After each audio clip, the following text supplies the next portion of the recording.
Okay, some reason on Zoom, it's like, it's not, it's making it portrait. Okay, there we go. Is better? Yes. Yeah. I don't know, for some reason Zoom is, I guess, won't let us do the landscape.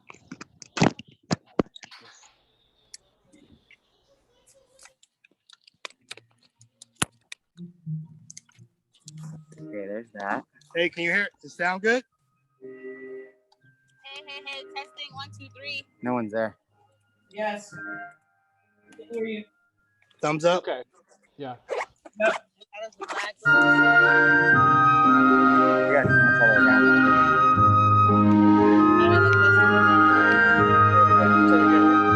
Yeah, because it can feel the screen. I don't know if I'm gonna be able to film the whole time. I might power down. It's boiling. Do you need shade? You want to use my top as shade? Right. The clear one, maybe? The bubble wrap?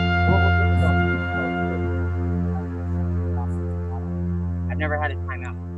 Just giving the warning. Either way, you're still rolling. So. Yeah, Tasha, hey. Testing 1, 2, 3. 1, 2, 3. Okay, keep it around that like level. If you see me scrambling to switch batteries, just ignore me. Yeah? Justin's always rolling. I might just be switching batteries. Okay. I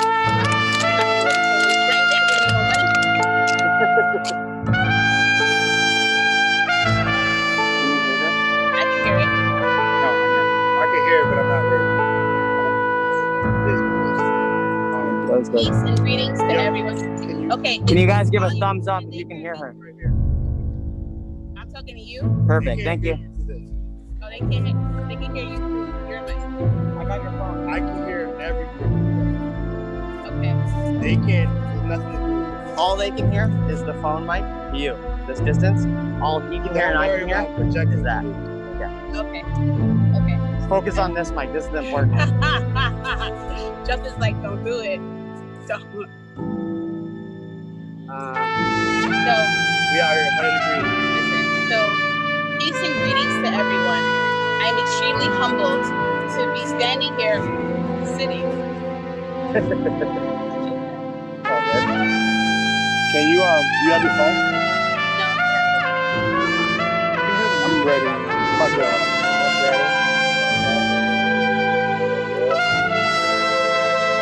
Peace and greetings to everyone. Where can I come into, Jordan? Just closer. And so, am I in it right here?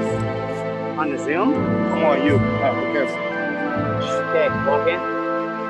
I can't stand Stop. Justin. Not too far. Go back. So my ultimate goal is to keep it up. I can't stand Nah, it. I'm a. Where's the gaffer tape? You pack it. Thank you. You're right, I did. So I'm right here. Peace and greetings to everyone. I am extremely humbled to be sitting here on this historic land, and I want to first acknowledge that this land was once Monopoly, purchased by James Reed. That's all you live. They can hear you.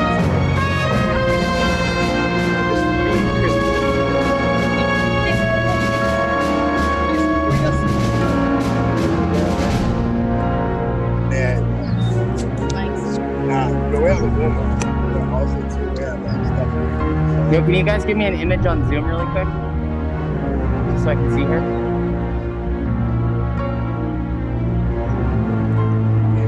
No, because they have a thing up. Okay. He's working on it. I can see. I think we're good. I just had to move this a bit. You want to right here? Yeah, put your hand up. Too far. Stop right there. Yeah, get the tape.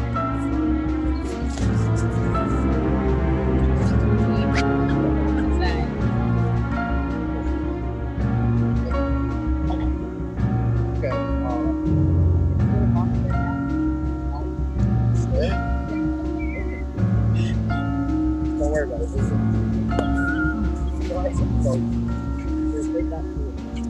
I like y'all. It's good energy that I got going on. It's right here.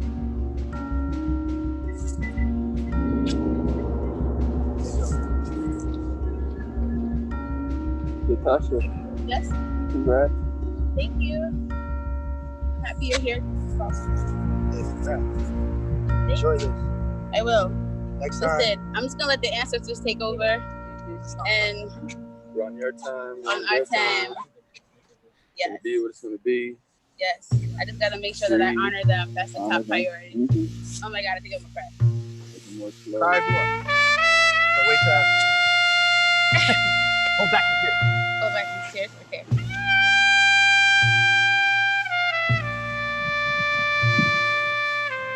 These papers don't fly off. Oh, yeah, turn it on.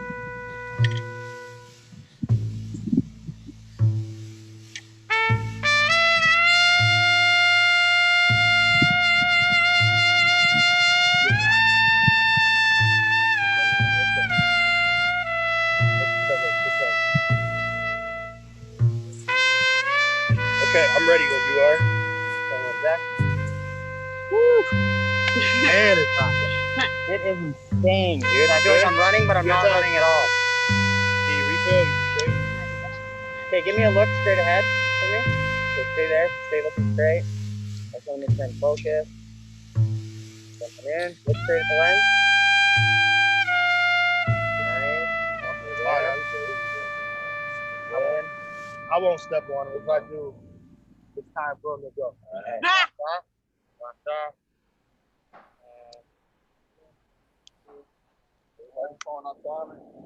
Yeah, my phone's on this. Good. Alright. I'm ready to go.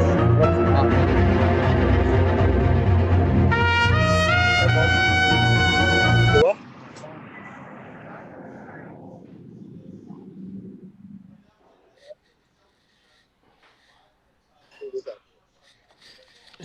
Alright, so keep in mind moving around. Photo. When you're moving, try to walk light. Because your mic will pick up this. Your mic will pick up this. So just try to like kind of. Alright, so whenever we're ready to start rolling, let me know. I'm ready. You want to let Zoom know? Hey. Let me get the bag on. What? Be ready. Hey guys, can you give me the screen so I can see her in Zoom?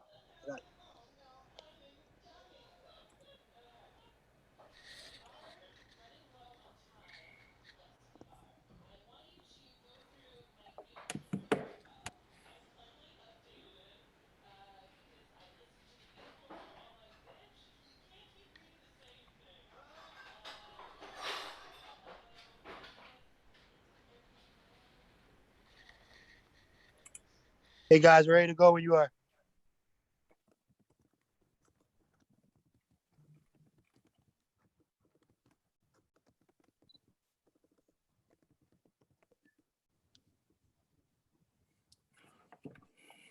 Hey Zen, you ready to go?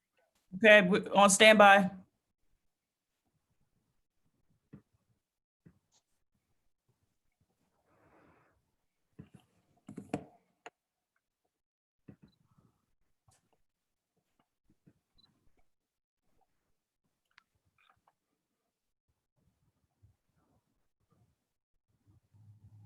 Forget how much sweat like stings. So it goes in your eyes. Like, hey, why does your sweat hurt you?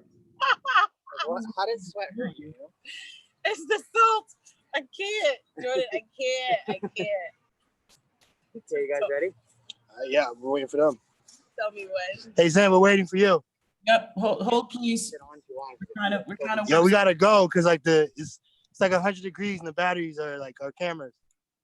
You gotta just give us 2 minutes, please. We're having some issues with YouTube. Huh? We're having some issues with YouTube. Just give us 2 minutes, please. Okay. So I'm just gonna just Power practice down. reading. Kwame, can you go into the YouTube studio? Go to the create button. Everyone. Peace What? and greetings to everyone. I'm extremely humbled sitting here on this historic day. Create, go live. I want You say what? acknowledge I'm speaking to Kwame. Huh? She's talking to Kwame. Okay. Give us 2 minutes. So go in there, Kwame. Can you change the time there?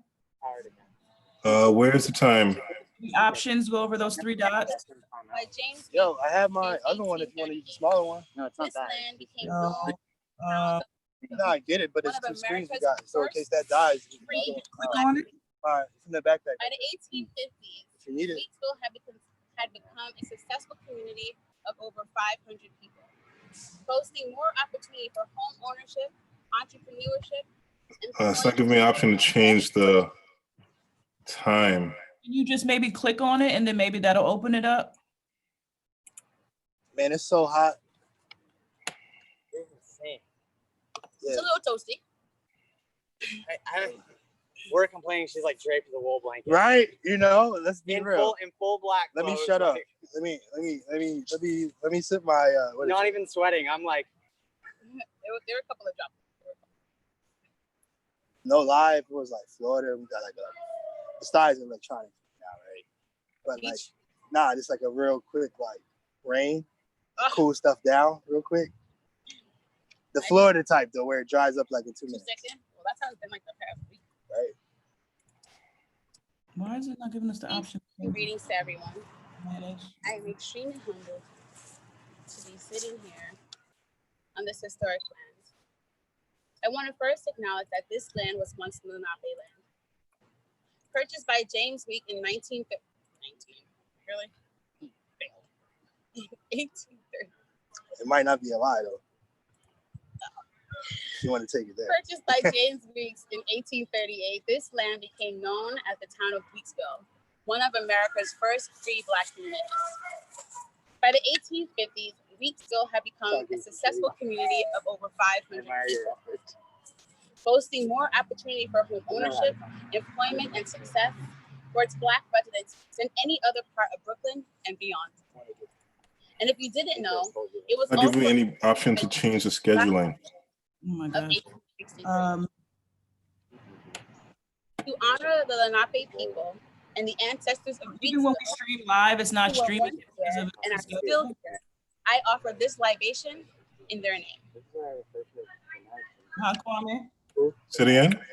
So even when we live stream, it's not showing it because it's supposed to start in 2 hours. you get a memory card. Yeah, because like right now, The memory it card. should be what's happening here should be seen there, and I'm looking at YouTube right now. It's not showing that. It's just showing the home screen. I think I'm good to leave the if you want. Just so I can have it for post. There's no option to edit the time. That's crazy. Give me 1 sec, powering up. Can you go back to manage? You talking to me or No, I think she's talking about Kwame, sorry. Still on Kwame. Click on it, maybe click. And then. You click on events, what does that do? Or edit, what's the edit drop down? But man, Stay there. Don't curse at the sun. Here, let her hold it still. I got Yeah. a Description, visibility, audio. Really cool. Type it's streaming. saying it's live now. So why, that's where I'm confused. Yeah, it's saying live now, but I'm looking at also YouTube and it's not. Yeah, when I'm looking at YouTube now, it says live in 2 hours. Why is it saying that? It says live now on YouTube. That's so weird. Okay. So Kwame, even if we were to go live, are we saying we can't go live? Not because you're not scheduled to let us go live until 2 hours. Yeah. I Not like I have the sheets. I could just put it like a mini blanket. because I hit go live already, so it should be live. But when you go to the YouTube, it says it'll be live in 2 hours.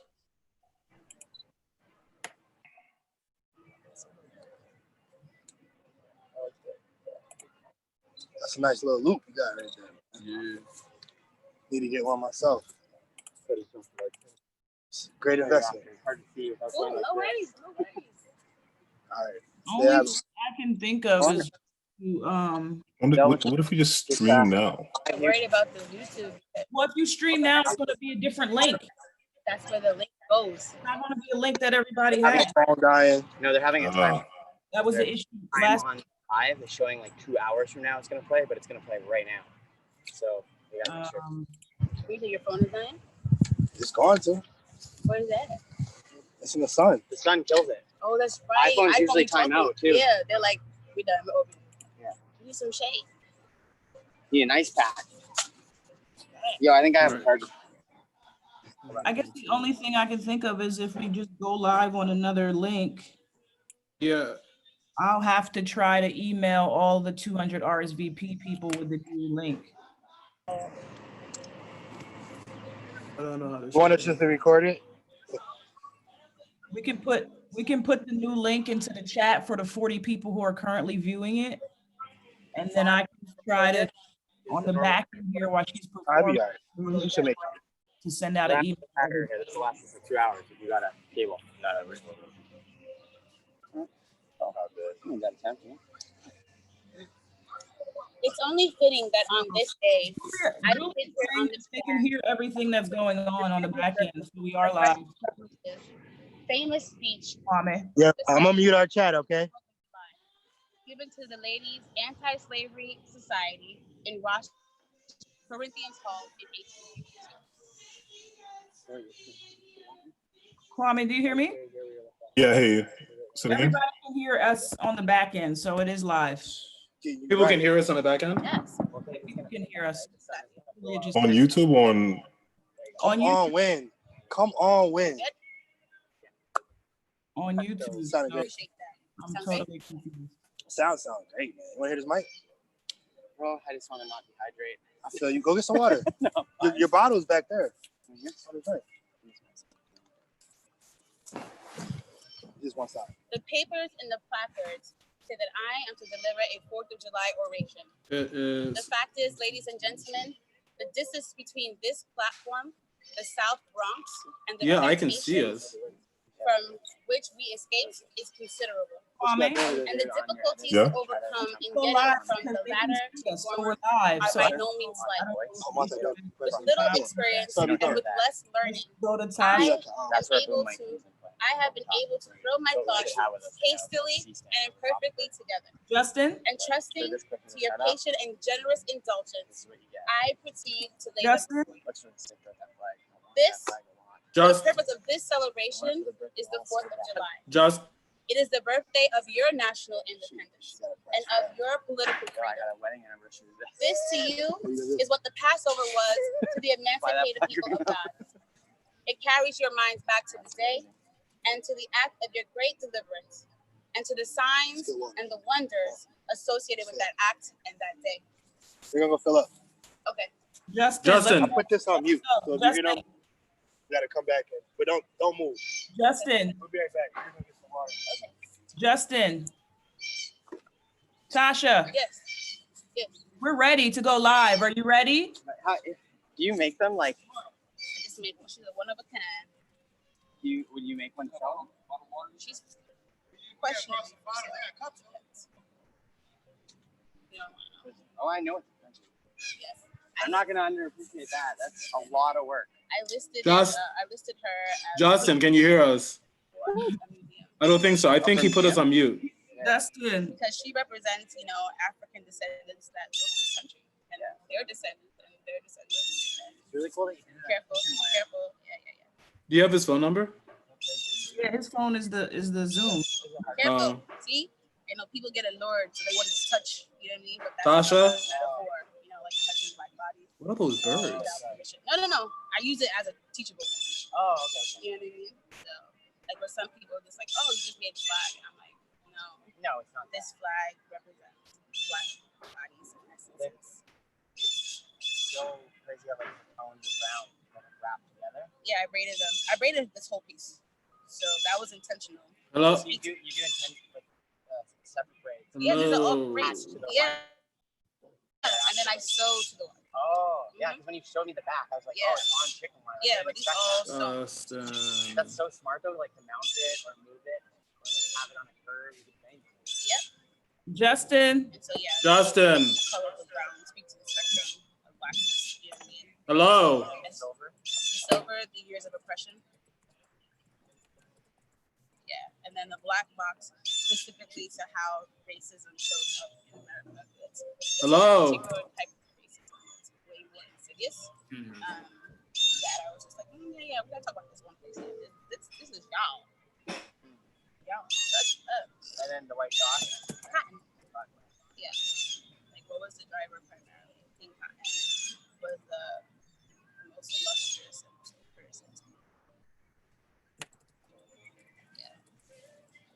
just had the idea one day.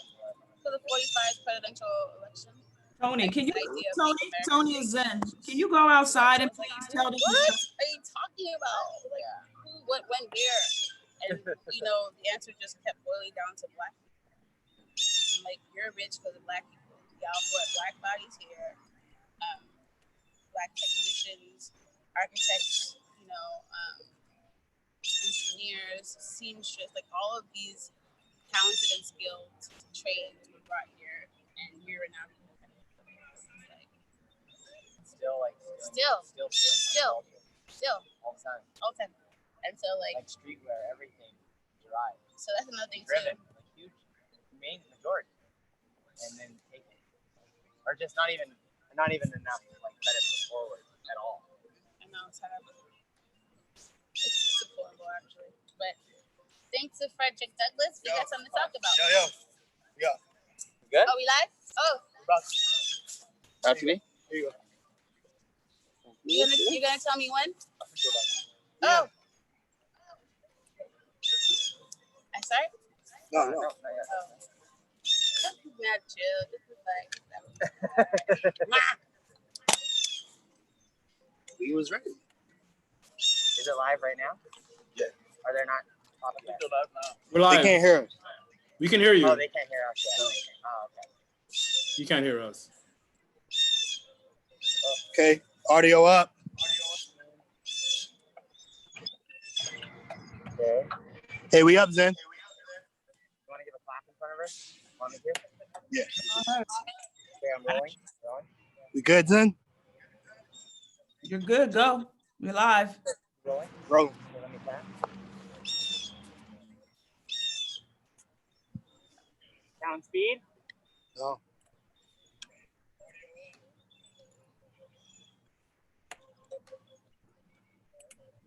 Something went out.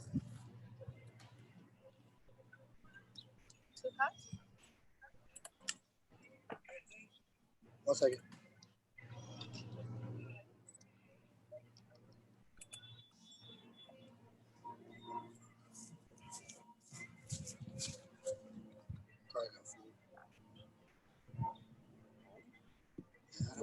No, I'm just gonna format.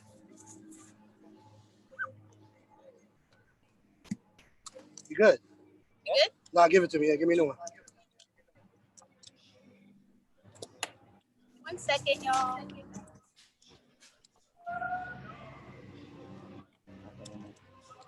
Should be good, I think.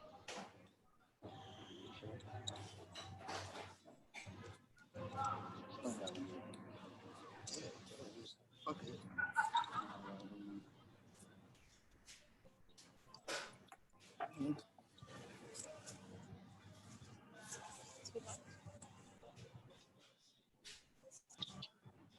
Yeah.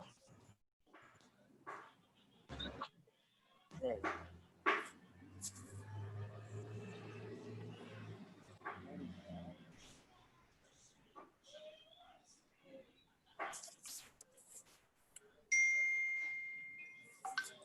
Where's your mic thing? My mic? No, the box. The box. Box. The little box for the mic. Oh, right here. Is it on? Yeah. Good.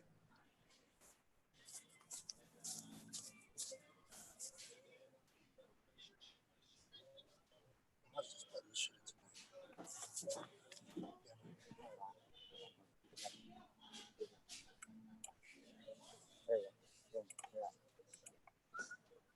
Good? Sounds up. Sounds up. Waiting. Recording? This sound okay? I'm good here? It sounds perfect. Sound speed. Tasha. Peace and greetings to everyone. I'm extremely humbled to be sitting here on this historic land. I want to first acknowledge that this land was once Lenape land. Purchased by James Week in 1838, this land became known as the town of Weeksville, one of America's first free Black communities. By the 1850s, Weeksville had become a successful Black community of over 500 people. boasting more opportunity for home ownership, employment, and success for its Black residents than any other part of Brooklyn and beyond. And if you didn't know, it was also a safe haven during the draft riot of 1863. To honor the Lenape people and the ancestors of Weeksville, who were once here and are still here, I offer this libation in their name.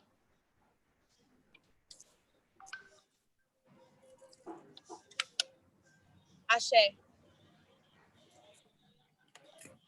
It's only fitting that on this day, I sit here on this land and offer you an amended version of Frederick Douglass's famous speech, "What to the Slave is July 4th," given to the Ladies' Anti-Slavery Society in Rochester's Corinthian Hall in 1852.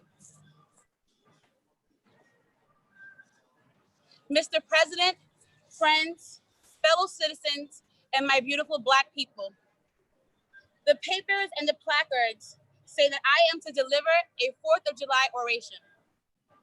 The fact is, ladies and gentlemen, the distance between this platform, the South Bronx, and the slave plantation from which we escaped is considerable, and the difficulties to be overcome in getting from the latter to the former are by no means slight.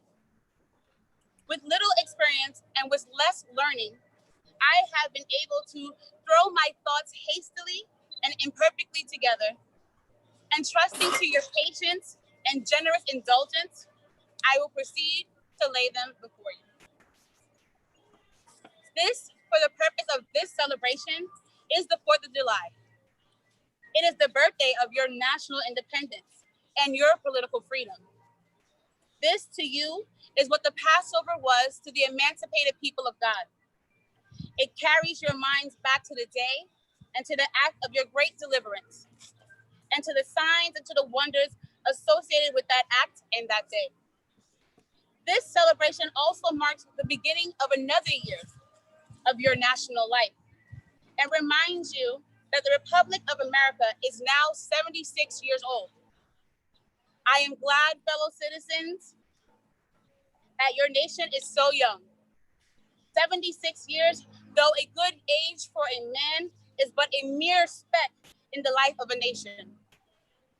80 years and 10 is allotted time for individual men, but for nations, number their years by thousands. According to this fact, even now, only in the beginning of your national career, still lingering in the period of childhood. I repeat, I am glad to say this.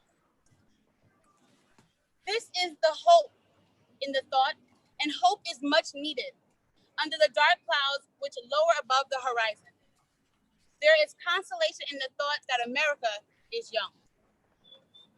It's 2020, and yet we are still here, chanting in the streets that Black Lives Matter. In 1852, you were 76. Today, you are 244. I wonder, should we continue to hope like Frederick, or is America a lost cause? But I digress. Fellow citizens, I shall not presume to dwell at length on the occasions that cluster this day. The simple story that is that 76, now 244 years old ago, the people of this country were British citizens. The style and the title of your sovereign people, in which you now glory, was not even born. You were under the British crown. Your fathers esteemed the English government as the home government, and England as your fatherland. This home government, you know, although a considerable distance from your home, did, in the exercise of its parental prerogative, impose upon its colonial children such restraints, burdens, and limitations as its mature judgment it deemed wise, right, and proper. Now imagine being on the same land. But your fathers, who had not adopted the fashionable idea of this day, of the infallibility of government and the absolute character of its acts, presumed to differ from the home government in respect to the wisdom and the justice of those same burdens and restraints. They went so far in their excitement as to pronounce the measures of government unjust, unreasonable, and oppressive, and altogether such as ought not to be quietly submitted to side with the right against the wrong, with the weak against the strong, and with the oppressed against the oppressor. Here lies the merit, and one which of all others seems unfashionable in our day. Because the liberty may be stabbed, the cause of liberty may be stabbed by the men who glory in the deeds of your fathers. But to proceed. Feeling themselves harshly and unjustly treated by home government, your fathers, like men of honesty and men of spirit, earnestly sought redress. They petitioned and remonstrated. They did so in decorous, respectful, and loyal manner. Their conduct was woefully unacceptable. This, however, did not answer the purpose. They saw themselves treated with sovereign indifference, coldness, and scorn. Yet they persevered. They were not the men to look back. The madness of this course, we believe, is admitted now, even by England, but we fear the lesson is woefully lost on our present leader. Oppression makes any man wild. Your fathers were wise men, and if they did not go mad, they became restive under this treatment. They felt themselves the victims of grievous wrongs, wholly incurable in their colonial capacity. With brave men, there's always a remedy for oppression. Just here, the idea of total separation of the colonies from the crown was born. Their opposition to the dangerous thought was earnest and powerful, but amid all of their terror and affrighted vociferations against the alarming and revolutionary idea, moved on, and the country with it. On the 2nd of July, 1776, the Old Continental Congress, to the dismay of lovers of ease and the worshipers of property, clothed the dreadful idea with the authority of national sanction. They did so in the form of resolution. And as we seldom hit upon resolutions drawn up in our day, whose transparency is at all equal to this, it may refresh your minds and help my story if I read it. Resolved that these united colonies are, and of right, ought to be free and independent states, that they are absolved from all allegiance of the British Crown, and that all political connection between them and the state of Great Britain is and ought to be dissolved. Citizens, your fathers made good that resolution. They succeeded, and today you reap the fruits of their success. The freedom gained is yours, and you, therefore, may properly celebrate this anniversary.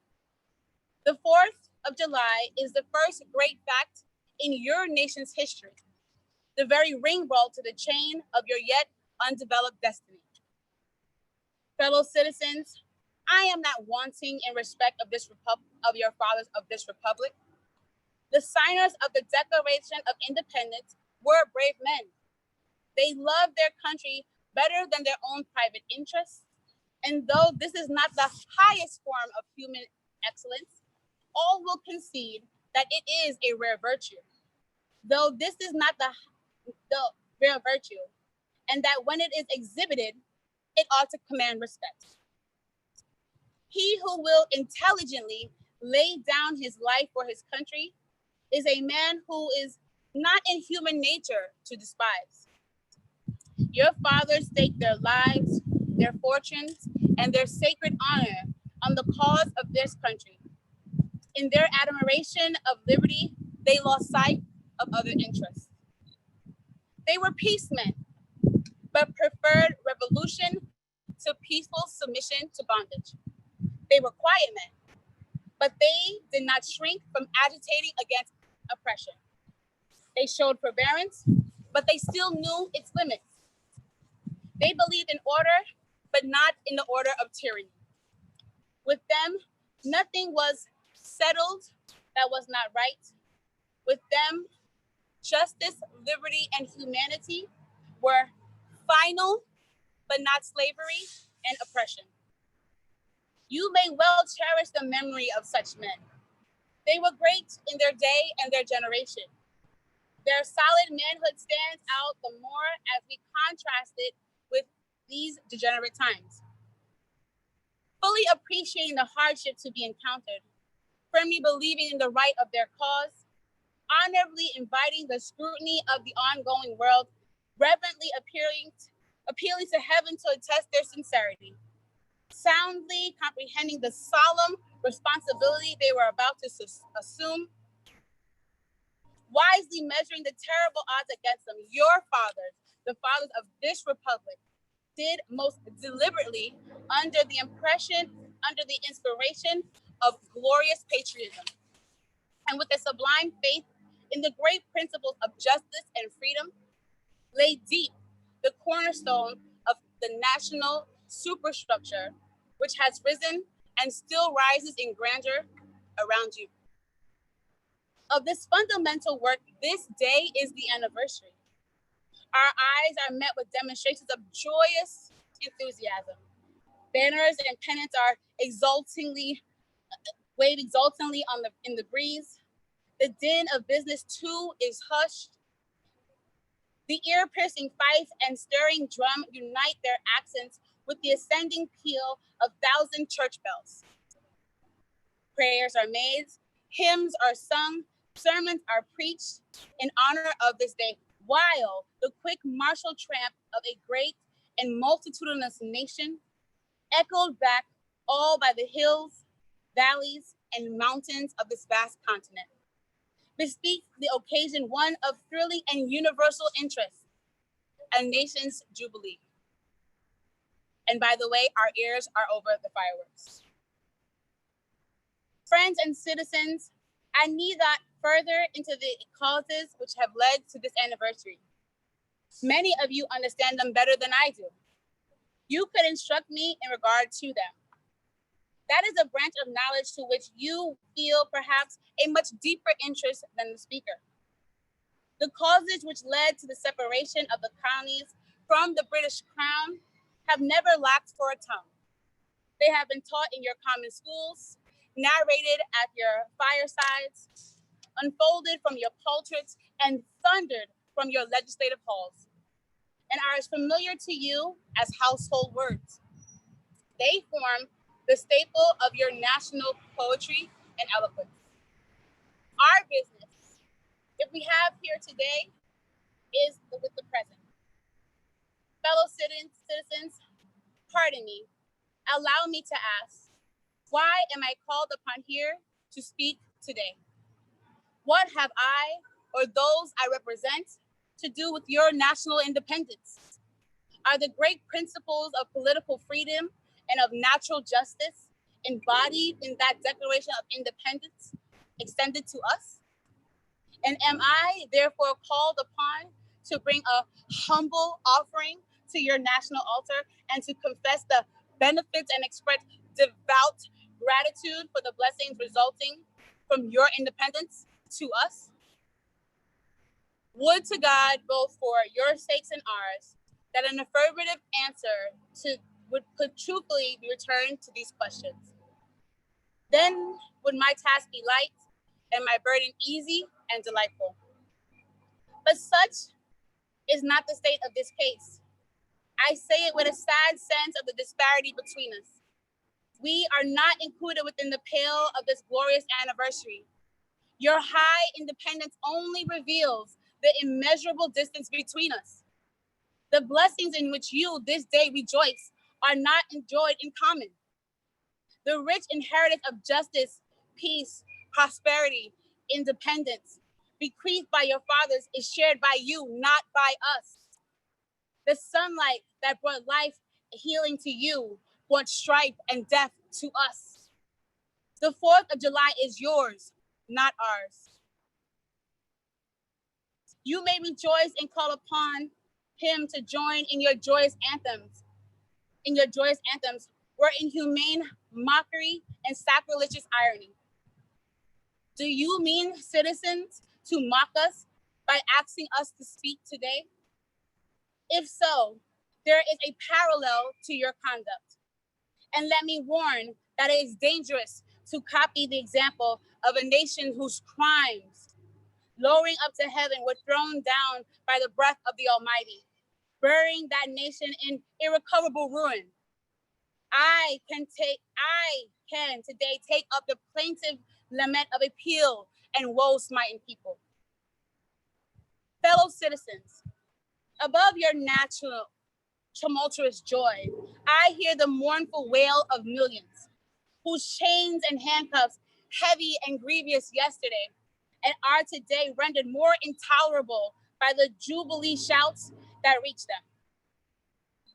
If I do not faithfully remember those bleeding children of sorrow this day, may my right hand forget her cunning, and may my tongue cleave to the roof of my mouth.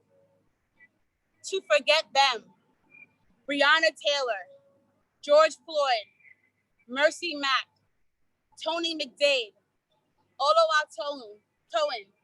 Toyin, Salu, and too many others, to pass lightly over their wrongs and to chime in with the popular theme would be treason most scandalous and shocking, and would make me reproach before God and the world. My subject then, fellow citizens, is American slavery. I shall see this day and its popular characteristics from the slave's point of view. Standing there unidentified with the American bondman, making his wrongs mine, I do not hesitate to declare with all my soul that the character and the conduct of this nation never looked more vile to me than on the 4th of this July. Whether we turn to the direct declarations of the past, to the professions of the present, the conduct of the nation seems equally hideous and revolting. America is false to the past, false to the present, and solemnly binds herself to be false to the future. Standing with God and the crushed and bleeding slave on this occasion, I will, in the name of humanity, which is outraged, in the name of liberty, which is fettered, in the name of the Constitution and the Bible and the other holy books which are discarded and trampled upon, dare to call in question and to denounce, with all the emphasis that I command, everything that serves to perpetuate slavery, the great sin and shame of America. I will not equivocate. I will not excuse. I will use the severest language I can command, and yet not one word shall escape me that any man whose judgment is not blinded by prejudice or who is not at heart a slave owner shall not confess to be right and just. What point in the anti-slavery creed would you have me argue? On what branch of the subject do the people of this country need light? Must I undertake to prove that the slave is a man? That point is conceded already. Nobody doubts it. For the present, it is enough to affirm the equal manhood of the Negro race. Is it not astonishing that while we are plowing, planting, and reaping, using all kinds of mechanical tools, erecting houses, constructing bridges, building ships, working in metals of brass, iron, copper, silver, gold, that while we are reading, writing, ciphering, acting as clerks, merchants, secretaries, having among us artists, lawyers, doctors, ministers, poets, authors, editors, orators, and teachers, and that while we are engaged in all manners of enterprise common to other men, digging gold in California, capturing the whale in the Pacific, feeding sheep and the cattle on the hillside, living, moving, acting, thinking, planning, living in families as husbands, wives, and children, and above all, confessing and worshiping at the Christian's God, and looking hopefully for life and immortality beyond the grave, we are called upon to prove that we are men. Would you have me argue that men is entitled to liberty? Is it that he is the rightful owner of his own body? You have already declared that. There is not a man beneath the canopy of heaven that does not know that slavery is wrong for him. What am I to argue that it's wrong to make men brutes, to rob them of their liberty, to work them without wages or hazard pay, to keep them ignorant of their relations to their fellow men, to shoot them in their back while they run away, to beat them with sticks, to kill them in their own apartments, to flay their flesh with the lash, to choke them till they can't breathe, to load their limbs with irons, to kill them in their sleep, to hunt them with dogs, to hang them from trees, to sell them at an auction, divest in their communities, to sunder their families, to knock out their teeth, to subject them to an oppressive education system, to burn their flesh, to starve them into obedience and submission to their masters. Must I argue that a system that's marked with blood and stained with pollution is wrong?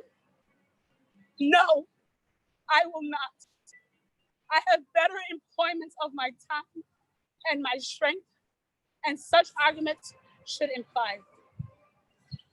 What then remains to be argued?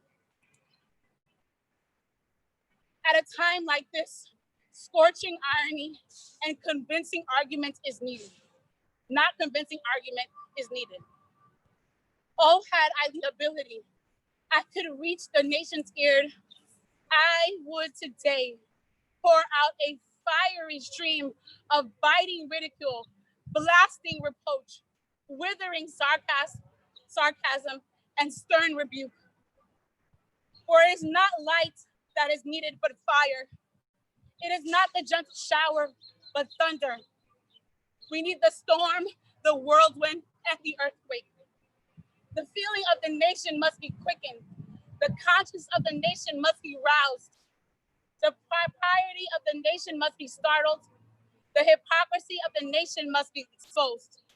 And the crimes against God and man must be proclaimed and denounced. We ain't asked for COVID. However, it has stopped time, and now no one can say that they do not see. What to the American slave is your 4th of July?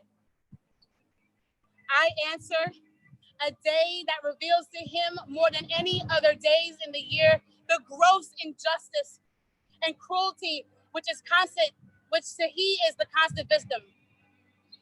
To him, your celebration is a sham, your boasted liberty an unholy license, your national greatness brass-fronted imprudence, your shouts of liberty and equality hollow mockery, your prayers and hymns, your sermons and thanksgiving, with all your religious parade and solemnity, are to him mere bombast, fraud, deception, impiety, and hypocrisy.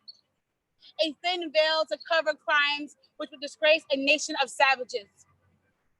There is not a nation on the earth guilty of practices more shocking and bloody than are the people of these United States at this very hour. Behold, the practical operation of this internal slave trade, the American slave trade, the school to prison pipeline, and the prison industrial complex, sustained by American politics and American religion.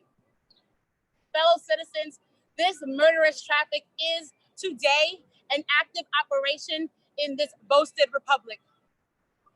But the church of this country is not only indifferent to the wrongs of the slave, it actually takes sides of the oppressor.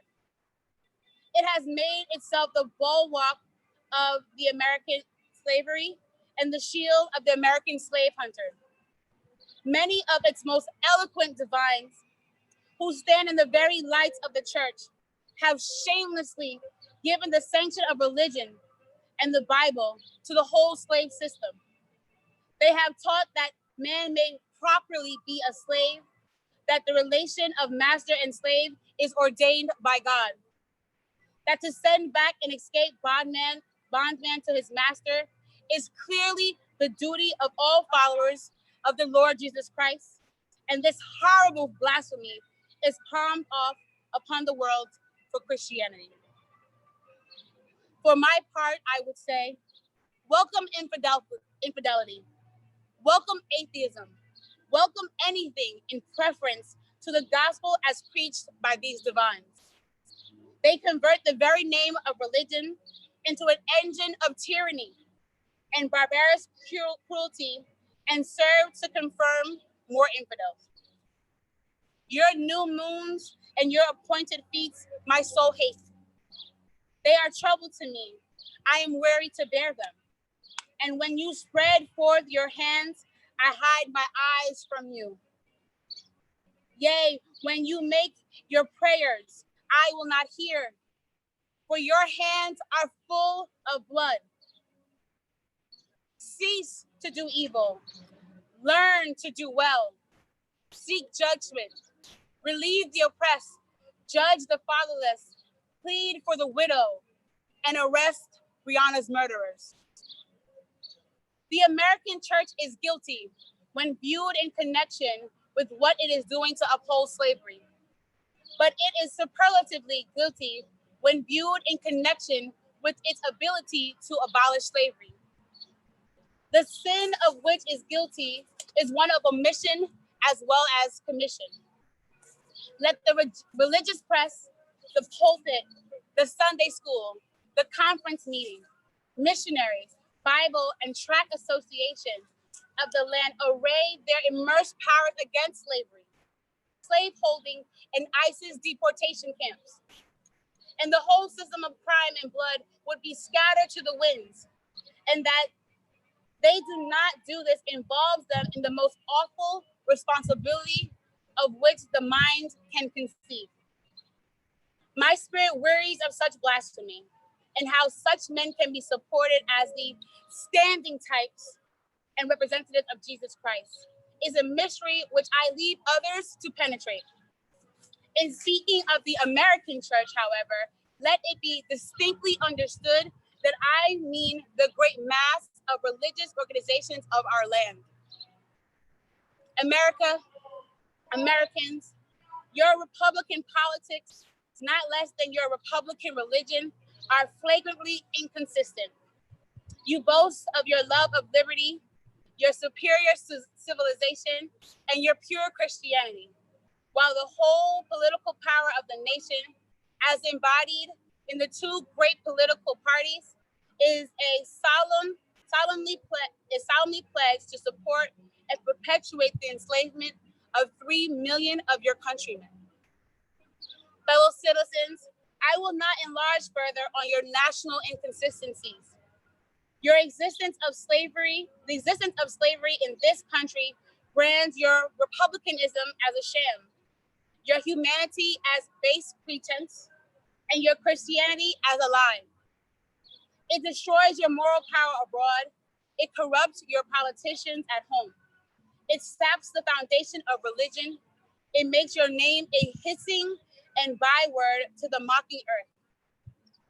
It is the antagonistic force of your government, the only thing that seriously disturbs and endangers your union. It fetters your progress. It is the enemy of improvement, the deadly foe of education. It fosters pride. It breeds insolence. It promotes vice. It shelters crime.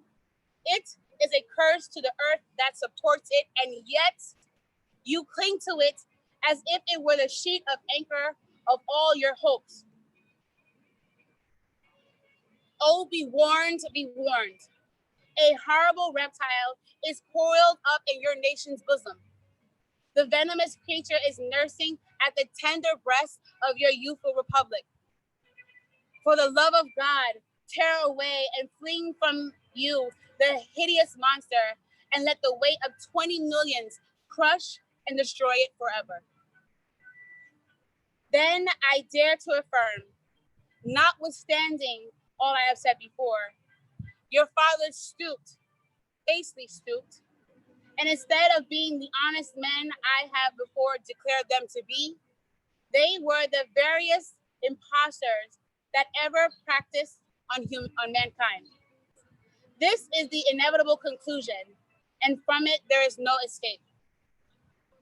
Allow me to say in conclusion, notwithstanding the bleak picture I have this day presented of the state of a nation, I do not despair for this country. There are forces in operation which must inevitably work for the downfall of slavery. The arm of the Lord is not shortened, and the doom of slavery is certain. I therefore leave off where I began, with hope in us. Nations do not stand in the same relation to each other that they did ages ago. No nation can now shut itself up from the surrounding world and trot around in the same old path of its fathers without interference. The time was when such could be done. Long established customs of hurtful character could formally fence themselves in and do their evil work with social impunity. Knowledge was then confined and enjoyed by the privileged few, and the multitude walked on in mental darkness. But a change has now come over the affairs of mankind. Walled cities and empires have become unfashionable. The arm of commerce has borne away the gates of the strong city. Intelligence is penetrating the darkest corners of the globe. It makes its pathway over and under the sea, and as well as on the earth. Wind, steam, and lightning are its chartist agents. Oceans no longer divide, but link nations together. Space is comparatively annihilated. Thoughts expressed on one side of the Atlantic are distinctly heard on the other. No abuse, no outrage, whether in taste, sport, or harvest, can now hide itself from nature. Africa must rise and put on her yet unwoven garment. Ethiopia shall stretch out her hand unto God. In the fervent aspirations of William Lloyd Garrison, I say, and let every heart join in saying it, lift every voice and sing.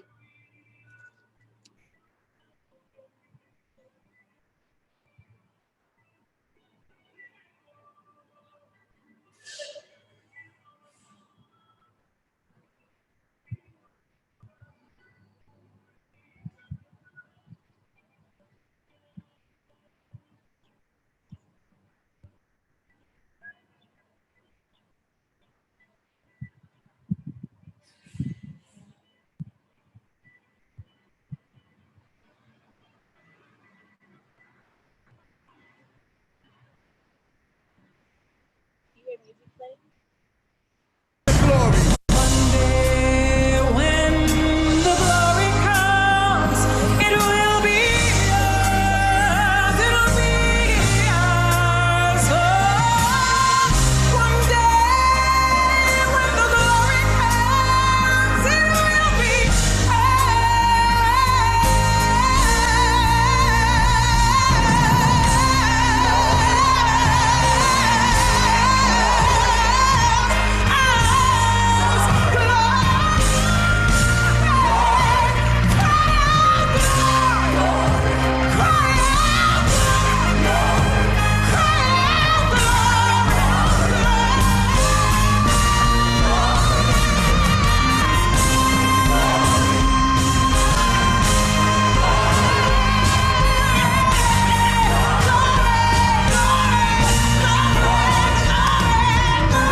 one day.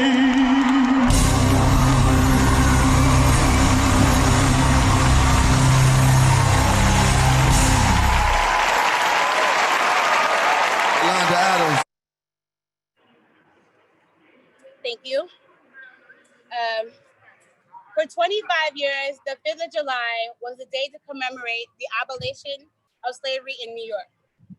The legislation, which freed over 10,000 slaves, there were almost 30,000 free Blacks, according to the 1820 census, was signed by Governor Daniel Tompkins on July 4th, 1827. Like Douglass, many Black New Yorkers rejected the 4th as a day to hold ceremonies in observance of emancipation. Here are the 3 reasons why. 1, an ad hoc community assembled in Albany in late March 1827 to plan and coordinate a commemorative event for the impending enactment. The people of color gathered together, and thereas said, the 4th day of July is the day of national independence, is recognized by the white citizens. We deem it proper to celebrate the 5th. The resolution was accepted unanimously. Second, in New York City, one major concern was the perpetual violence from white 4th of July celebrants. Third, along with the danger of white violence, many Blacks chose July 5th to protest their exclusion from Independence Day celebrations in the past. When much of the state's white population, hardly friendly to Black at the time, best of times, were intoxicated in the mood to be rowdy and boisterous or worse. I, Tasha Duget, first daughter of Rock and Marie Duget, by way of IET, granddaughter of the motherland, Africa, call upon you to action. Let us remember and honor July 5th, and we continue to radically imagine moving forward. I declare this day a proud day to make a new pledge. I pledge allegiance to this here flag that represents the unspoken and unforgotten true story of this here United States of America. And to the republic that has forgotten why it even stands, I am here to remind you that we are one nation under your God and my God. With our stories and our lives so intertwined, how can we not be indivisible? All we want, all we deserve, what we demand is liberty and justice for all. And before I go, I would like to honor Black women. For guided in the shadows, I remind all of you that we were, are, and still the pillars of the revolution. I lift up the name of Anna Murray Douglas, Frederick Douglass's first wife. Brilliant, bold, and beautiful, deeply dipped in rich melanin, she used her sewing gifts as a way to help Frederick escape from slavery. An abolitionist as well, she birthed 5 children, held down the household as Frederick traveled the country, and so much more. Let us not forget that history is herstory. And with that, I leave you with this prayer. In the name of Black mothers who bore Black sons and Black daughters, who became our ancestors and our warriors, I call on the spirit of revolution to fuck shit up.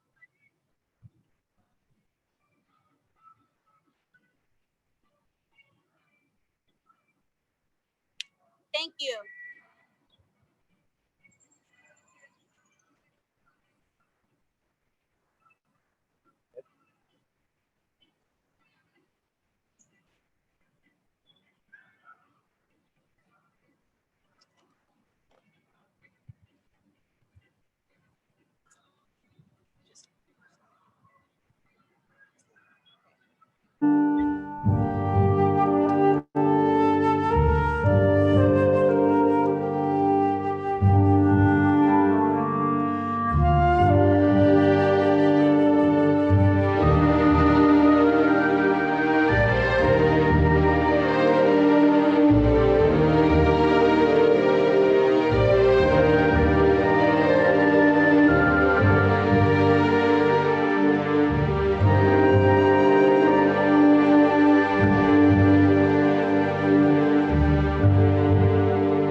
Woo!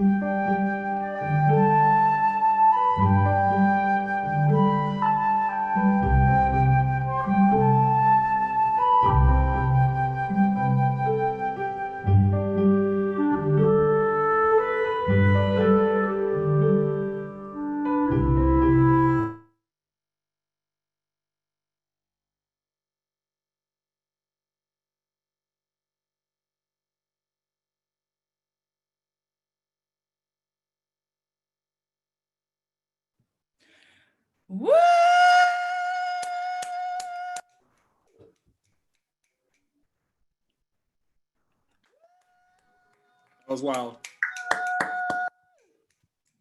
Yes, yes, yes. Let's give it up for Tasha Duget. Wow, that was incredible. Thank you, Tasha. You had me in tears.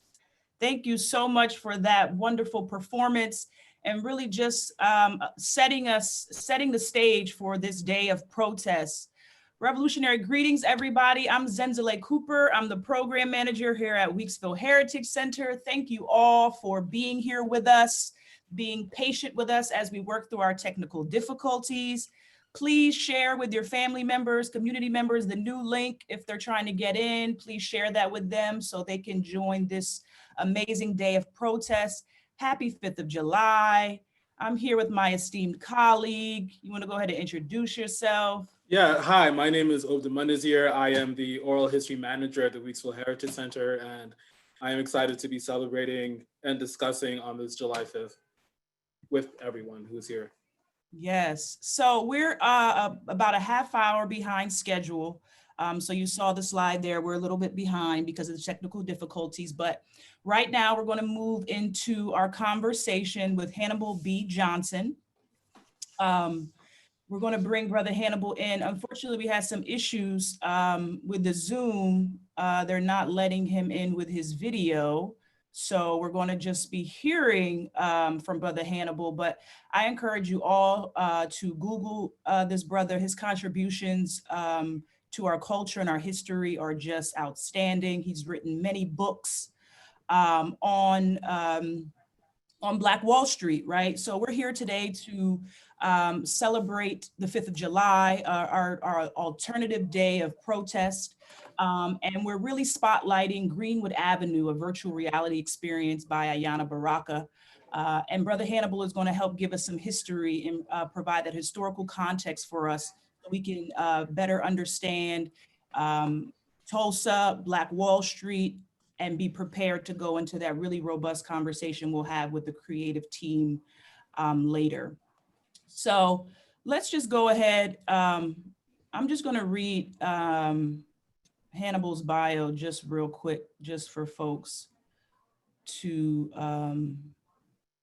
know what we're working with. So just bear with me while I pull that up. Okay, yes, so Hannibal B. Johnson. Kwame, you wanna put his picture back up? Since we're not gonna see Hannibal, can we put that slide back up of Hannibal and the cover of Black Wall Street? So Hannibal B. Johnson is a Harvard Law School graduate. He's an author, attorney, and consultant specializing in diversity, equity, and inclusion issues, human relations, leadership, and nonprofit leadership and management. He has taught at the University of Tulsa College of Law, Oklahoma State University, and the University of Oklahoma. Johnson serves on the federal 400 Years of African American History Commission, a body charged with planning, developing, and implementing activities appropriate to the 400th anniversary of the arrival in 1619 of Africans in the English colonies at Point Comfort, Virginia. He chairs at the Education Committee for the 1921 Tulsa Race Massacre Centennial Commission.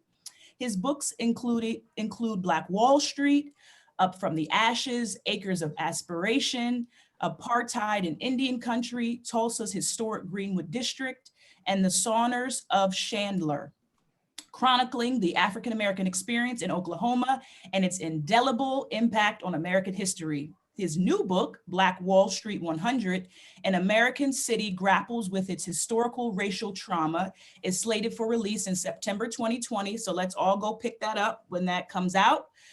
Johnson's play, he's also a playwright, Big Mama Speaks, a Tulsa race riot survivor story, was selected for the 2011 National Black Theater Festival and has been staged in, am I pronouncing this correct? Switzerland. He can maybe correct me on that.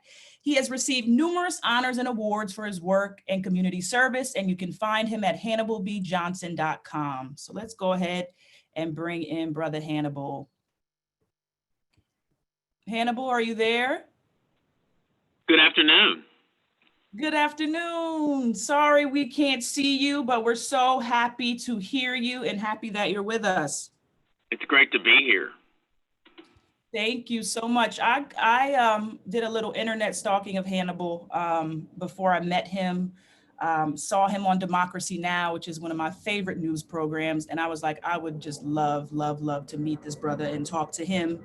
And when we spoke with Ayanna Baraka about her experience, she's like, I know Hannibal. I can connect you with Hannibal. So dreams do come true. Within our community, I believe that we can connect with somebody to connect with somebody to connect with somebody and find the right people. So I'm just honored that Hannibal is here at Weeksville and is said yes, and he's here. And so we're excited to talk to you. So Hannibal, I just wanted to start by just you kind of laying the foundation for us to sort of understand Black Wall Street. The major audience who comes to Weeksville are 4th and 5th graders who come to Weeksville. And so most 4th and 5th graders don't know about the history of Weeksville, and they don't know about Black Wall Street. So if you could just, give us a little history for those of us who are just learning about Black Wall Street. If you could just kind of let us know what historic period is the Black Wall Street community coming out of, and then just the sort of historical imperatives which even made a Black Wall Street possible. So the neighborhood in Tulsa called the Greenwood District is a historically Black neighborhood, the historically African-American neighborhood. And it was given the name Black Wall Street as a reference to the incredible entrepreneurship and business ownership that existed in the community in the early part of the 20th century. The community commenced in 1906. A wealthy Black businessman from Arkansas migrated to Oklahoma. He had actually come to Oklahoma in 1889 when there were the land runs, the openings of unassigned lands for what was called then white settlement. But Mr. Gurley was a Black man. He participated in that land run. He wound up again in Tulsa in 1906. He bought some land, sold it to other African Americans, kept some of the land for himself. He established a number of businesses, including a grocery store and a hotel. Other businesses just exploded after that. So in this Greenwood district, in the Black community in Tulsa, which was segregated from the white community, physically separated by the railroad tracks, in this Black community, you could go onto Greenwood Avenue, which was really the heartbeat of the Greenwood district, and you would find barbershops and beauty salons, hotels, taxi cab services, grocery stores, restaurants, pool halls, dance halls, all sorts of service providers like doctors and lawyers and pharmacists and dentists. It's what I call a Main Street of America. It's kind of what you might find in Main Street America today, really, in any community or town. But it was concentrated, and it was all Black-owned, primarily Black-owned, and it existed because of segregation, because there were laws that prevented Black folks from doing business with and providing services for the white people in the town who were the majority. So this community developed a national reputation because it was so successful in business and enterprise. People around the country, including, again, Booker T. Washington, were talking about it in the most favorable of terms. It's also important to remember that this community existed at a time when there was enormous racial conflict in the country. Sociologists and historians, people who study people, called this period the nadir of race relations in America. And nadir, N-A-D-I-R, is just a word that means the low point. So race relations, according to these professionals, were at a low point.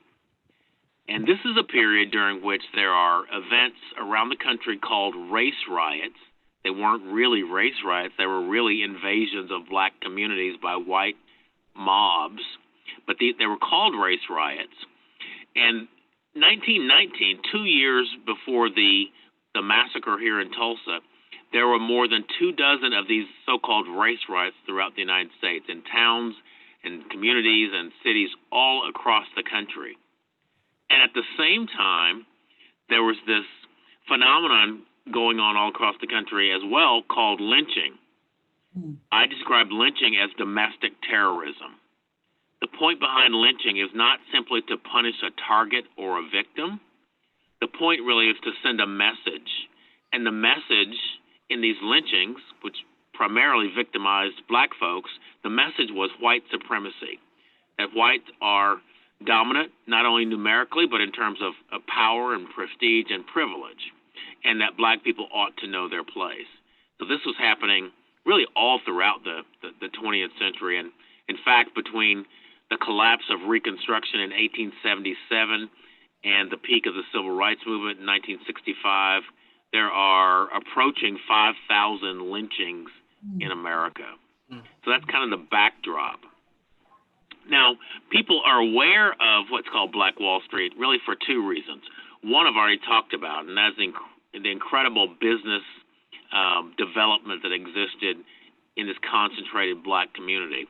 But the other reason is that that community was destroyed in what's called the 1921 Tulsa Race Massacre, in the year 1921. In fact, May 31st and June 1st, 1921.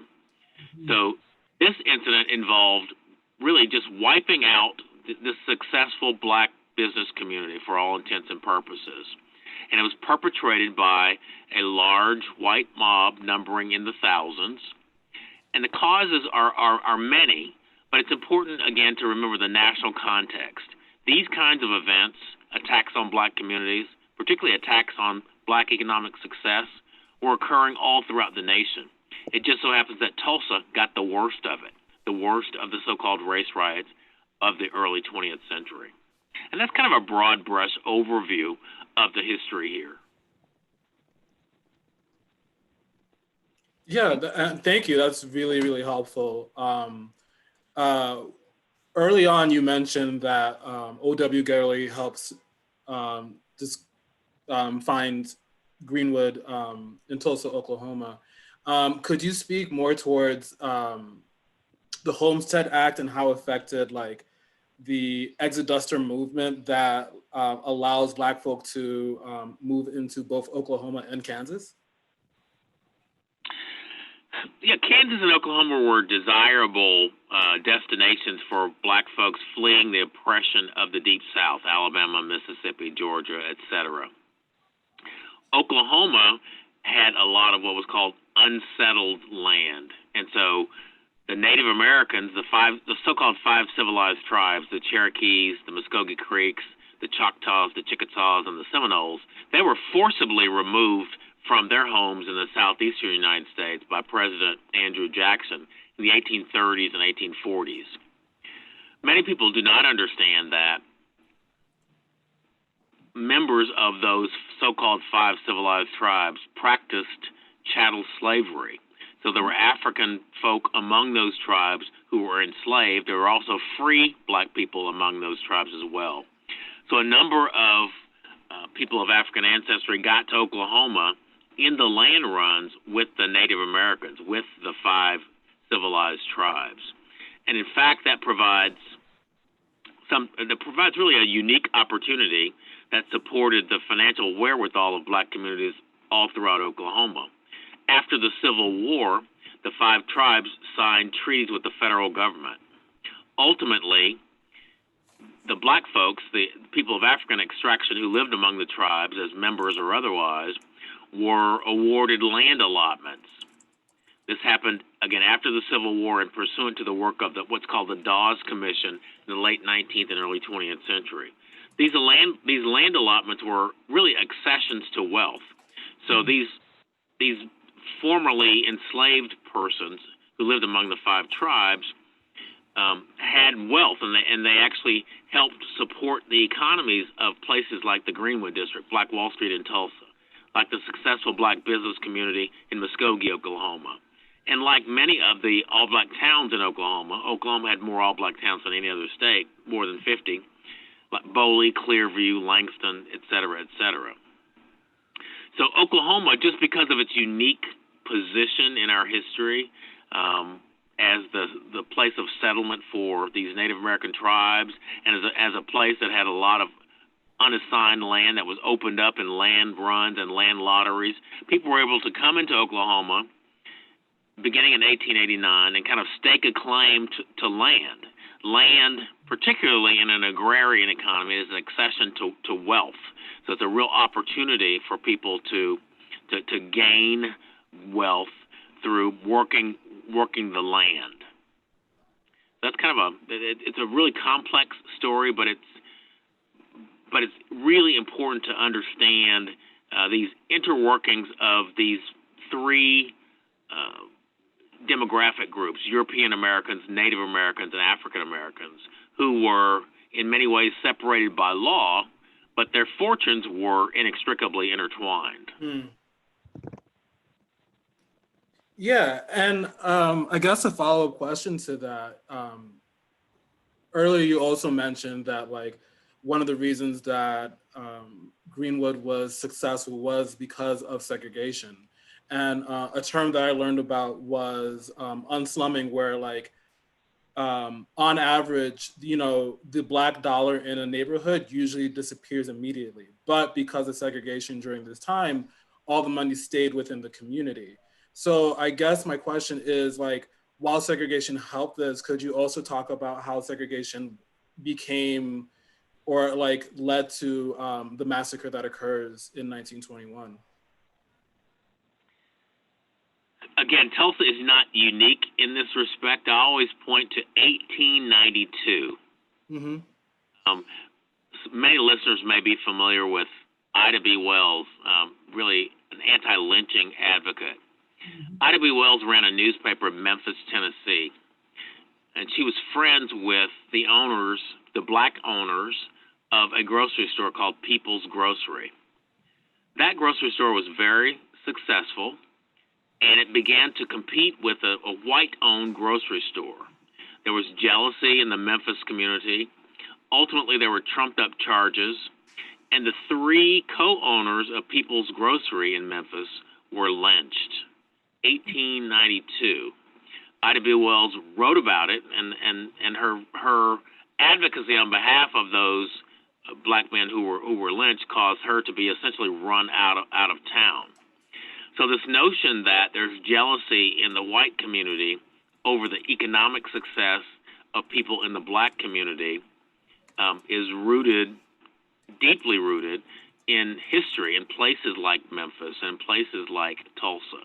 If you think about it, it makes perverted sense, I would say. And that is to say that if you subscribe to a white supremacist mentality, and you're white in Tulsa in 1921, you live on the south side of the tracks, you look across the tracks to the Negro Quarter, as some called it, or Little Africa, as others called it, and you see black folks living in nice homes that they own, driving automobiles, wearing nice clothes, things that you can't do, things that you can't have. And in your mind, because of the white supremacist mindset, black people are inferior. And some white people, they are subhuman. So your world is askew. Cognitive dissonance is the term that I like to discuss. Really garden variety jealousy over what seems to be an unnatural economic order if you subscribe to white supremacy. Right. Hmm. So Hannibal, can you take us to the day? Like what was the inciting incident for the riot, and then also maybe talk about how it sort of moved from being known as like a race riot to now being a massacre. So can you take us to that point in history? Sure. Let me talk about two different causal elements related to the massacre. Okay. So the root causes are the fundamental structural causes of this event, which are really similar in events across the United States during this period. And then there's a trigger event that immediately causes the massacre. So in terms of foundational, fundamental causes of the massacre, I've talked about the state of race relations in America generally. So structural, systemic racism is certainly a problem. Mm-hmm. Land lust is another problem. Land lust is the term I use to describe the desire for white interests, corporate and otherwise, to take the land on which the black community sat. This was valuable land abutting downtown, separated by the Frisco tracks. There were a number of interests in Tulsa, including railroad interests, who wanted to move the black community farther north so that they could use the land for what they considered to be higher and better uses. Mm-hmm. The Klan was a factor in Oklahoma. The Klan is kind of the iconic domestic terrorist organization, the Ku Klux Klan, hate-filled organization that really fomented discord and fear and hate in the white community against the black community.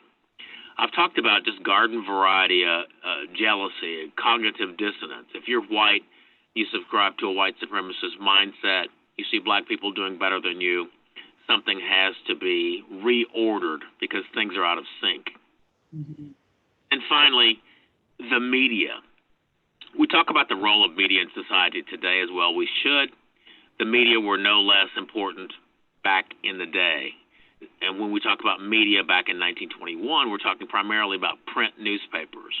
There was a print newspaper in Tulsa called the Tulsa Tribune.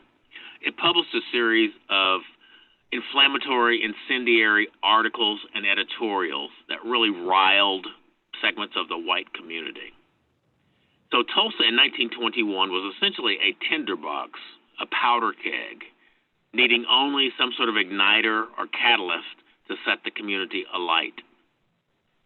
That igniter, that catalyst, that trigger incident involved two teenagers, Dick Rowland, a 19-year-old black boy who shined shoes in downtown Tulsa, and Sarah Page, a 17-year-old white girl who manually operated an elevator in a downtown building called the Drexel Building.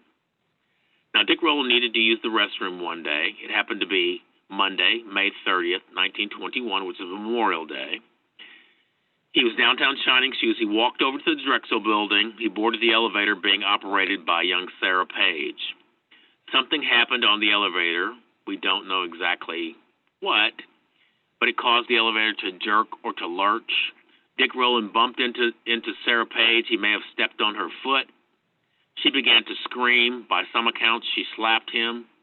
The elevator landed back in the lobby. Dick Rowland ran from the elevator because he was frightened. Sarah Page continued to scream.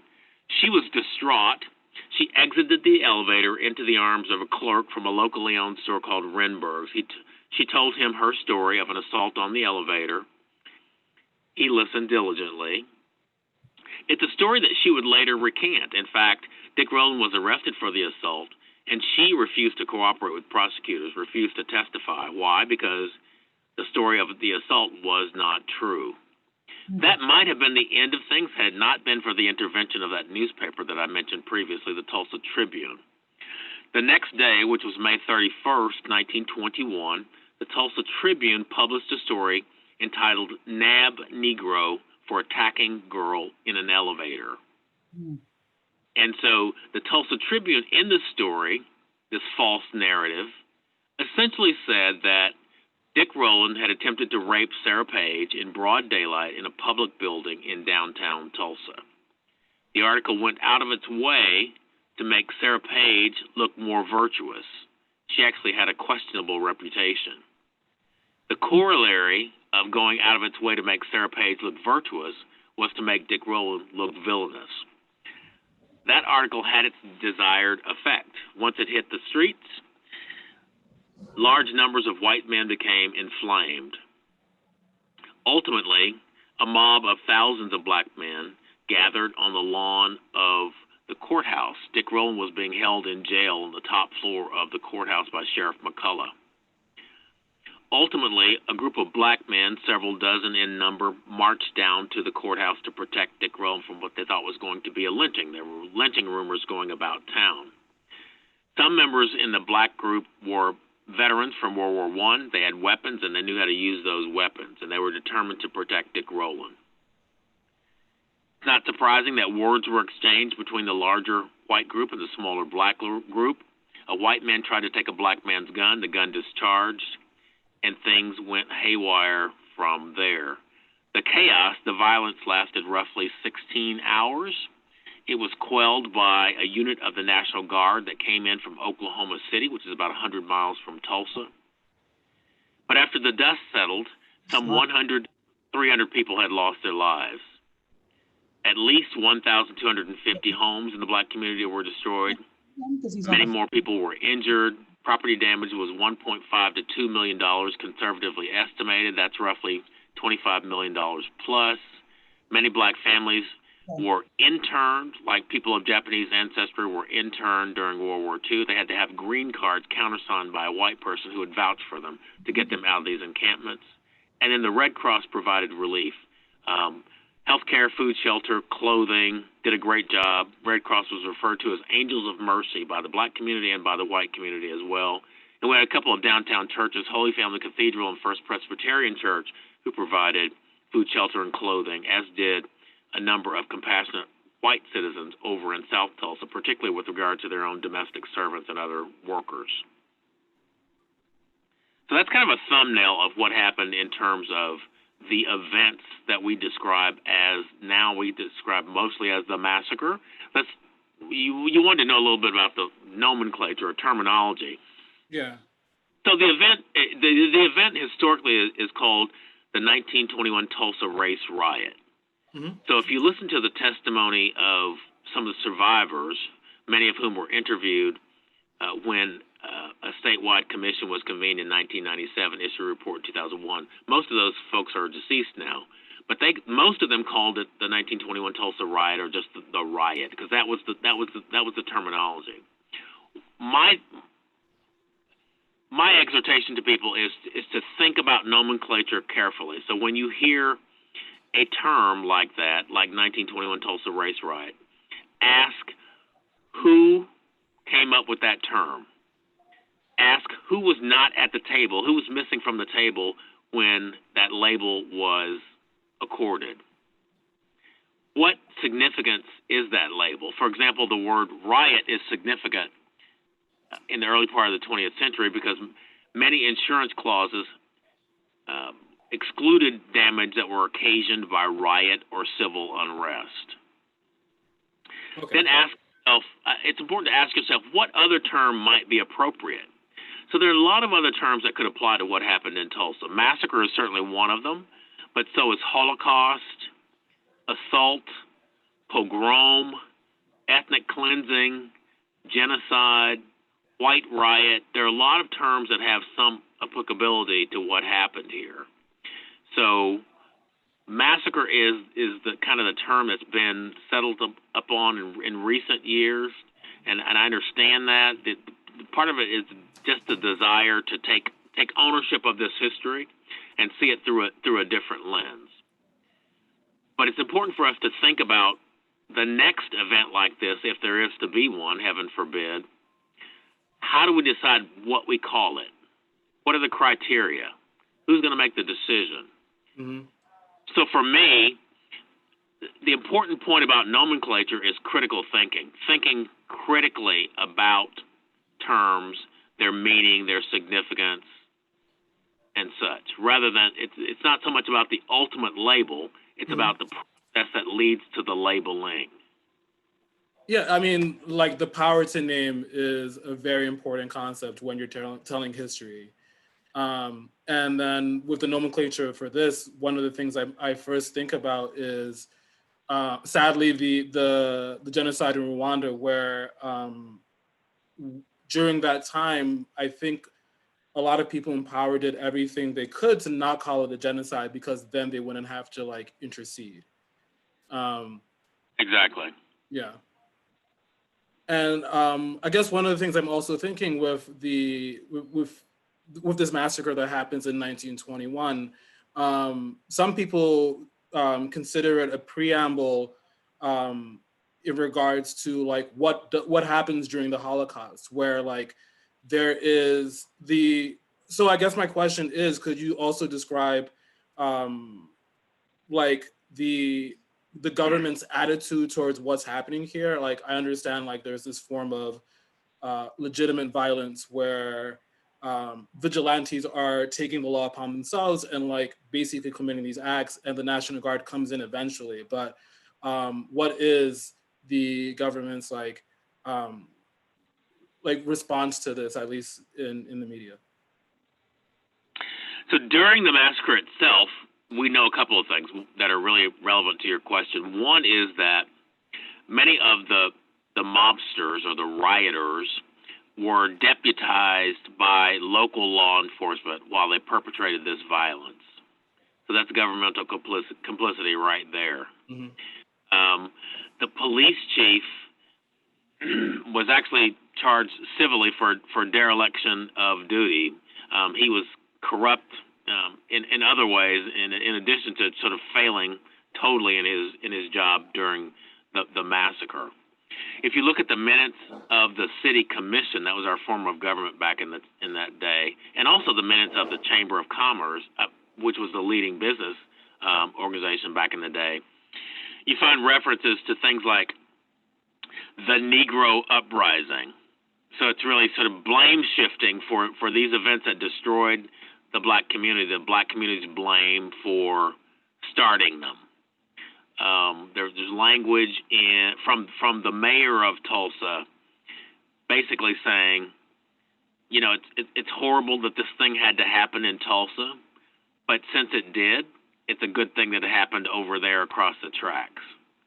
That kind of thing was pretty common during this period, as was the affiliation of leadership, solid citizens, with the Ku Klux Klan here in Tulsa. In fact, Tulsa had one of the early youth chapters of the Klan and one of the early women's auxiliaries of the Klan.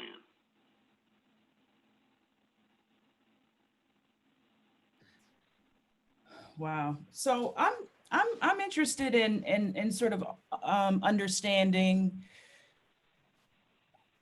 what are the sort of I kind of have two questions. I want to speak a little bit about where y'all are today in Tulsa, and just sort of this what work is being done around like reconciliation, like how has the community healed from this massacre that happened. But before we get that, I also want to just ask, you said like one of the main things that made Tulsa possible was segregation. And if we look at our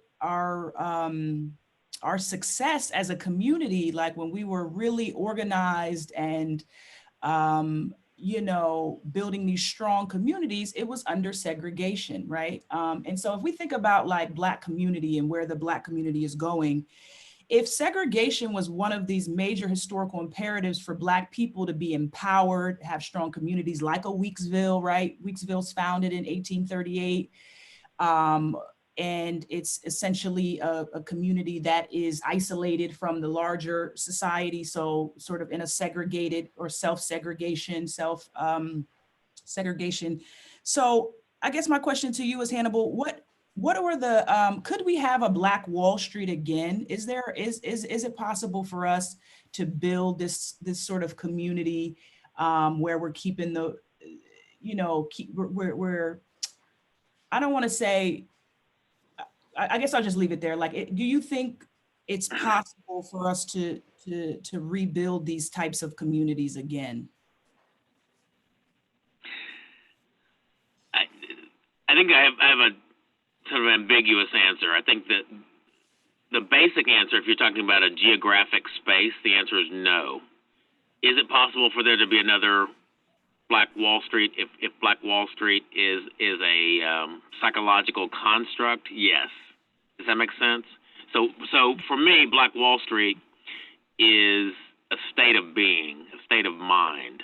It really is about the infinite possibilities of Blackness in the economic sphere.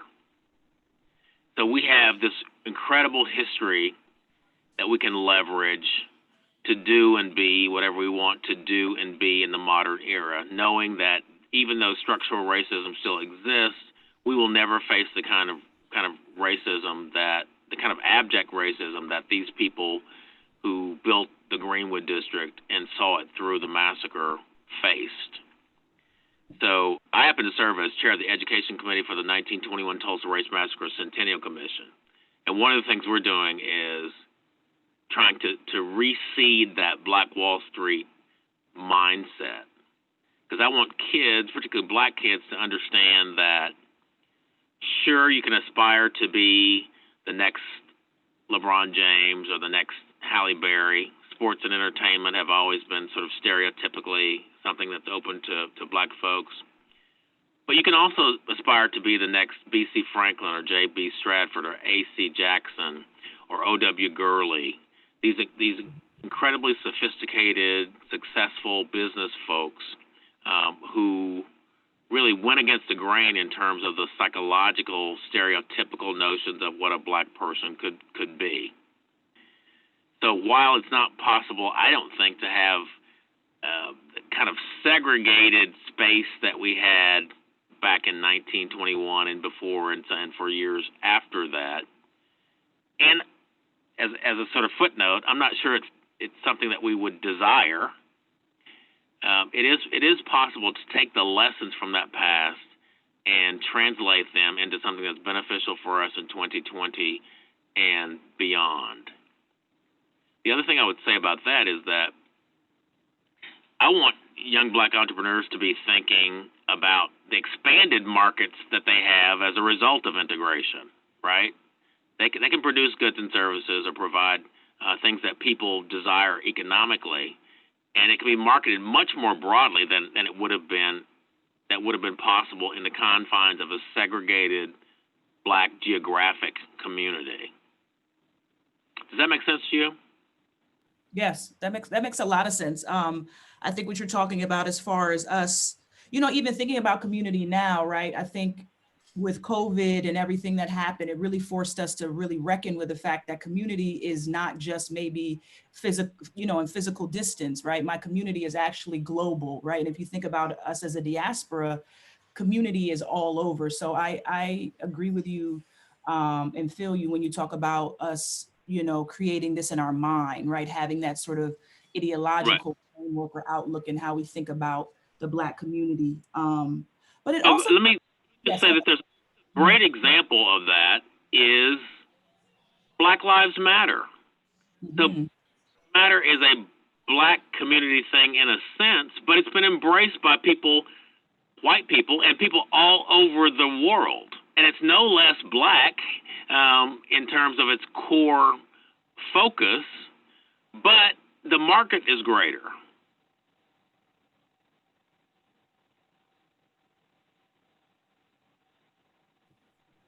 Yep. Obden, did you want to add anything in there? I guess it just makes me think about too, though, Hannibal, is just like, what could have— nothing could have prevented this, right? So I just think about, like, us building community and what has changed, right? When we talk about sort of like this systemic oppression and racism and white supremacy, which we see these vigilante groups popping up around now. And, a lot of the conditions are the same. And so it just makes me think about in us thinking to build community, even if it wasn't physical, like a physical distance, even if we all decided like, okay, we all want to move back to Tulsa, or, we all want to move to a particular part of America. What is the protection that Black people have in building these communities if we just look historically at, like, you know, what happened in Tulsa or what happened in Philadelphia with the MOVE organization, and like, you know, the government literally attacking its own people. And that's like one thing I remember from one of the oral histories from Dr. Olivia Hooker, who was one of the descendants. She mentioned, like, you know, saying her mom was saying, look, it's your government shooting at you. And so I guess what my concern is in thinking about this is like, what I think there's you know, a shift that we have to make in our minds too. And it seems like there has to be other things that happen. I don't know what the answers are, but it seems that we lack protection under the law, and any communities that we're seeking to build within America seems like they run the risk of being under attack. And so I guess it just makes me think about the sort of shift we as Black people need to make in our minds, but it seems like there's a shift that everybody needs to make in their minds as it relates to, like you're saying, like white supremacy, right? These ideas still are pervasive. And so as long as those ideas are pervasive, it seems like the Black community is kind of under siege or under threat. Yeah, I think a lot of these structural systemic race issues, race and racism issues, in my mind, have always been chronic, which is to say that we can't rest on our laurels. We have to continually work on them. There are successive generations, and there are forces at play who are miseducating these successive generations. And unfortunately, that dynamic has come at a time when there's an absolute leadership vacuum at the top. In fact, the leadership is pushing us the other way. It's pushing us in a way that is divisive, is racist, is really counterintuitive to the shared interest of the populace. And people, I think, are beginning to wake up, but you know, I think we've taken a number of steps backward in the last few years, because I would have answered your question differently 10 years ago than I think about it today, because a lot of things that were probably in existence and as pervasive as they are now, but hidden 10 years ago, have come fully to the fore because leadership has invited them to the fore. Yeah, there's so much to say on that. I think I really appreciate that you said that like 10 years ago you would have spoken differently. And one of the things I think about is one of these quotes that keep on coming out is that, you know, justice has a long arc, but history has a long arc, but it bends towards justice. And I feel like what we're seeing, if you're really examining history, is that like a lot of things are cyclical and comes in waves, and like there are backlashes. So like there, like as you said, like there are steps forward, but there are also steps back. I mean, in 2008, we elect the first Black president, and then we're here now. And I guess one of the things I'm thinking about is that one of the things that's happening during these protests that have been sparked from George Floyd is that the difference between now and I would say the 1960s modern civil rights movement is that within the modern civil rights movement, there's always been this argument of like integrating within this system and being accepted as citizens. And like with this current movement, I feel like what has reached the epic of like voice or the apogee is that it's like none of this is working. Like we have to work towards an abolition of these systems and figure out or reimagine something else, because this is not working. And like, you know, we're very far from like the civil rights movement, but we're kind of like in this cyclical pattern of like returning to a place where the government has legitimated a certain violence against Black people, Indigenous people, people of color, and people are fighting against that. I agree. I've always been a fan of working within the system and working outside the system simultaneously, right? We need people on the inside of the system working the way the system works, but we need people on the outside of the system critiquing the system and advocating for change where necessary. I love the King quote that you were referencing. The arc of the moral universe is long, but it bends toward. So I would modify that quote. The arc of the moral universe is long, but we must bend it toward justice. It's our agency that's really important. It doesn't bend on its own. Yeah, that's it's very poignant. And then I guess like one of the things I'm also thinking about is I think about historiography and narrative a lot. And there have been like new entries within, I wouldn't say the narrative that is the massacre of Tulsa, but there has been new attention that has happened. So, you know, recently there was a rally in Tulsa, and I think last year there was the HBO series Watchmen, the Watchmen series, in which like the focus of the show starts from the Tulsa massacre. And there's also an inclusion or an imagination of like reparations from the people from Tulsa. And it's very fascinating to see that show take that take. And then we also have the Greenwood Experience, which we're going to be talking about later today.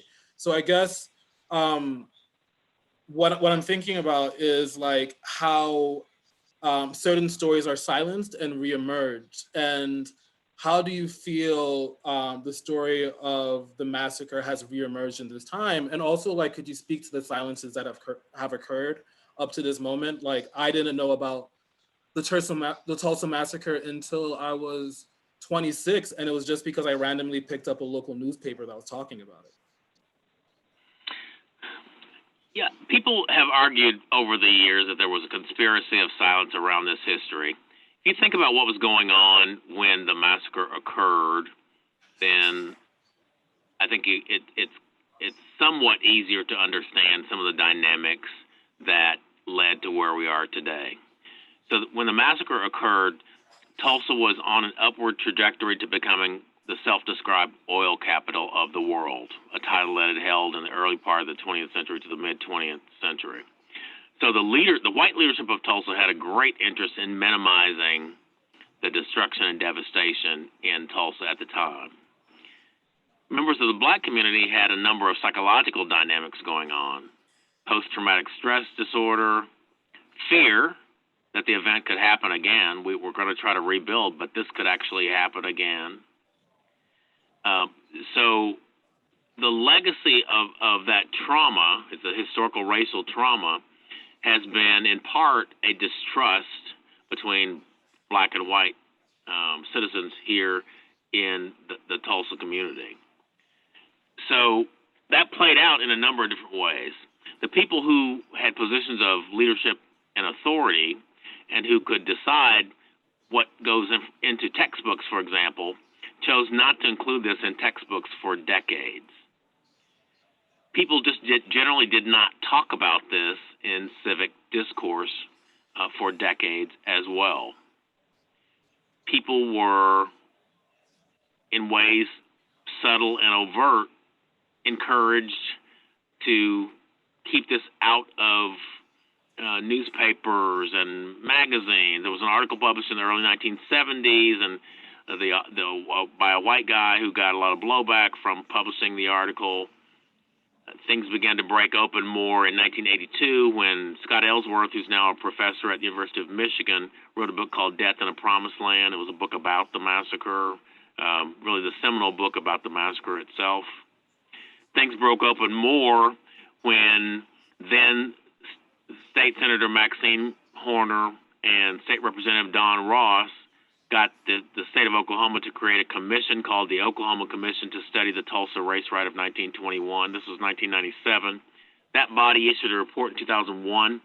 That report was covered internationally because at the same time of the deliberations of this body in Oklahoma, South Africa was having discussions about truth and reconciliation. There were all sorts of other efforts going on in the world. So this got a lot of worldwide media. After that, a number of books were written. There was a lot more academic interest in the subject matter. People worked on issues like curriculum reform. We're still working on that. And so now there's much wider awareness of this history. I really salute shows like Watchmen, because that opening sequence, which is a recreation of what the massacre must have been like, the violence of the massacre, it really got people talking about this history and doing more in-depth research, looking at the actual history. So that's my interest, is getting people to look at the actual history. And if it takes, a television series that's fictional to leverage that history and to pique people's interest, then I'm all for that. And so today, with the 1921 Tulsa Race Massacre Centennial Commission, we've produced a documentary, we produce public service announcements, we run a Teachers Institute every summer that teaches teachers the substance of the history, but also pedagogy, how to teach the history. We're building a multi-million-dollar history center called Greenwood Rising that will be an immersive, experiential way of looking at this history. And patrons of Greenwood Rising will be encouraged to leverage the history to seek answers to current events like Black Lives Matter, like mass incarceration, like deficits in education, like healthcare disparities, and so forth, to connect the past and the present. We're also working to rekindle the Greenwood, or the Black Wall Street, I should say, mindset, and that is that can-do spirit around entrepreneurship, to encourage particularly children to look at our forefathers and foremothers, who are great examples of the indomitable human spirit in the economic realm.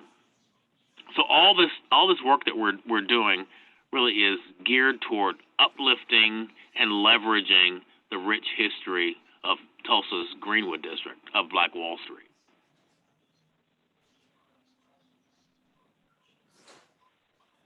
That sounds great. Yep. Those are some of my questions I had, Hannibal, and you answered them. Was just thinking through, how do we take these historic lessons and bring them forward? And so you answered my question, which was going to be around, how we get this story to our young people. So I'm really excited to learn more about this curriculum that you guys are producing. Is that going to be available online, like digitally, where folks all over the country and all over the world might be able to engage with that? Yes, it will be. There's at least some part of it that's already on the commission's website, which is tulsa2021.org. Okay.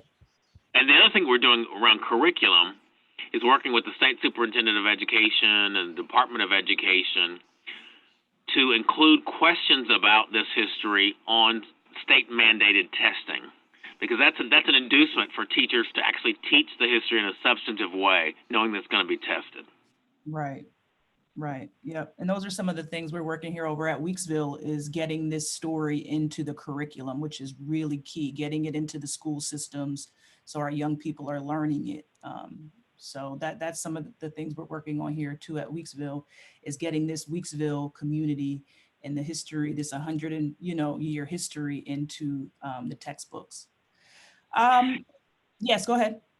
Well, I think you brought up, I think at some point, the word reparations. I just want to say just a little bit about that.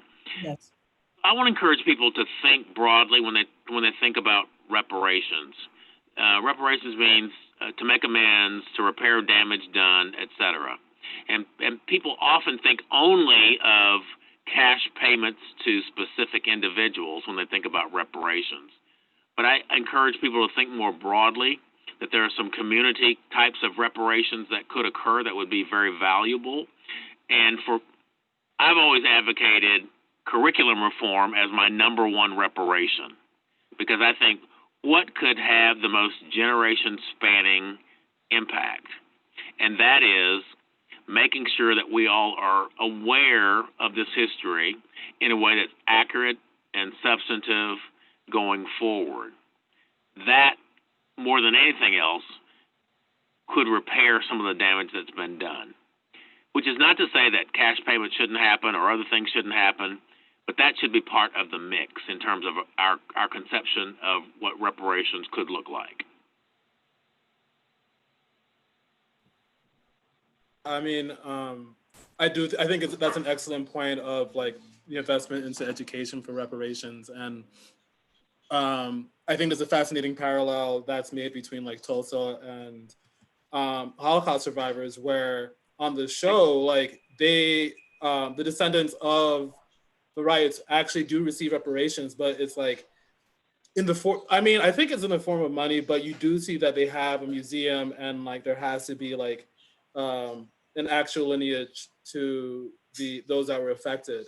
I guess the other thing that I'm thinking about is that like the issue with the language of reparations is that like basically you have to make whole to the damaged party, and like that is a task that like at least for Black people, for African Americans, like it's going to take more than a cash influx to do that. Like it's going to take, like you mentioned, like providing education, basically changing like the complete mindset of how African Americans are viewed in society, where they're no longer like the socially dead, as Orlando Patterson has mentioned, but basically an actual part of society that like is not the nadir. Because like that's one of the things that seems to be coming up over and over again, like the fact that there's this like incredible level of jealousy because like these black people shouldn't be successful over me, a white person that like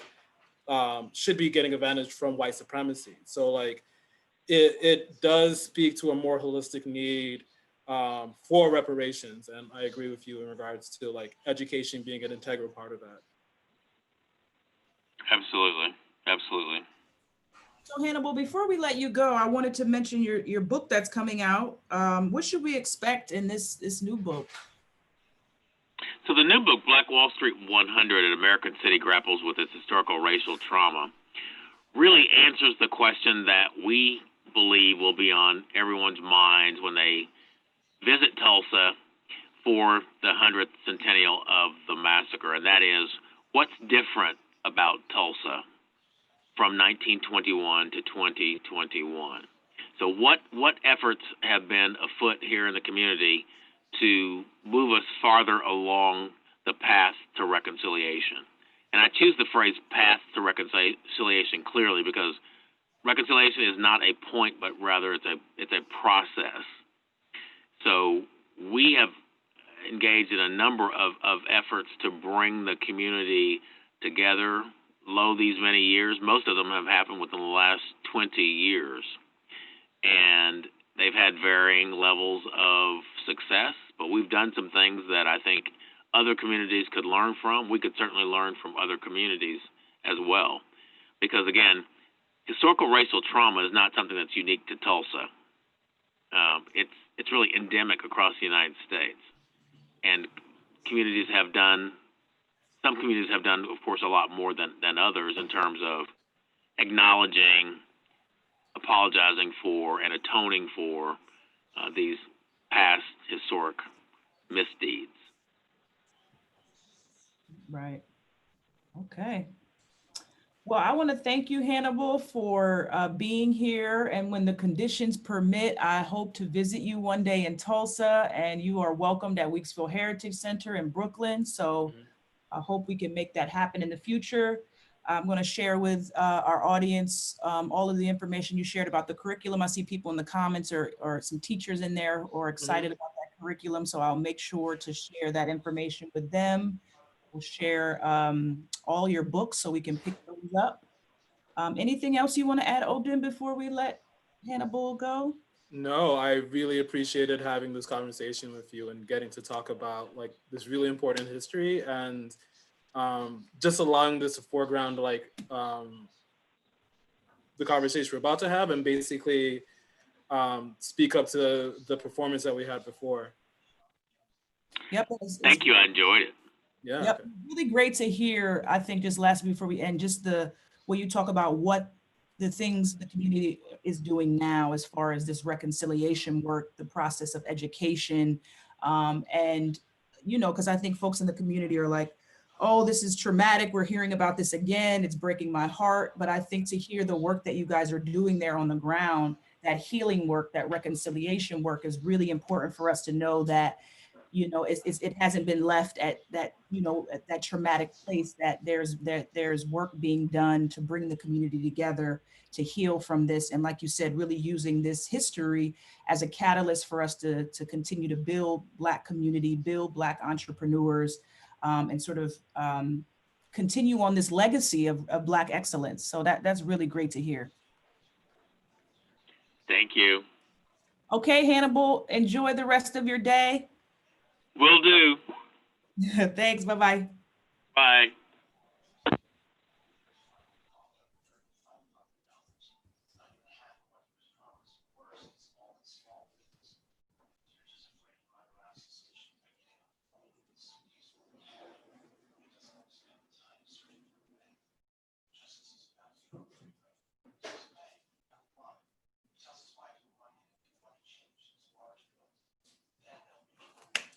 $2:45. Oh.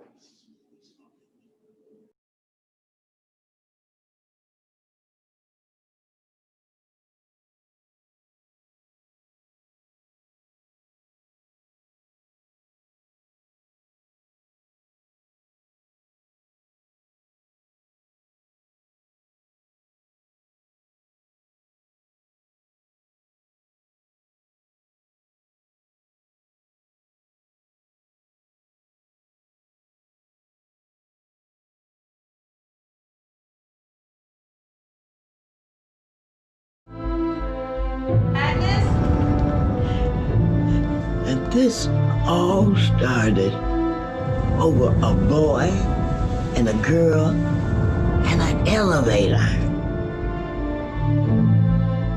It never was about the elevator.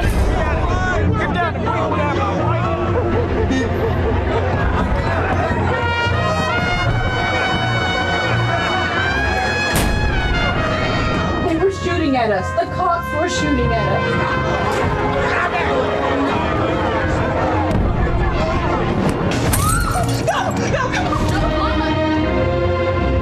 Some things I just don't understand till the day I die.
Hi, everybody. We just are trying to get the creative team behind the Greenwood Avenue experience into the room. So just give us a few minutes and we'll be right with you. Thank you.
Yes, revolutionary greetings, everybody. We are still celebrating the 5th of July. We are celebrating Black freedom and Black self-determination and the Black radical imagination.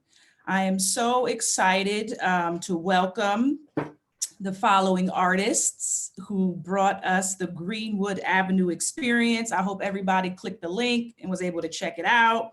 Please share it. And check it out after this program if you have not already. I just wanted to maybe we can go around and just introduce yourselves.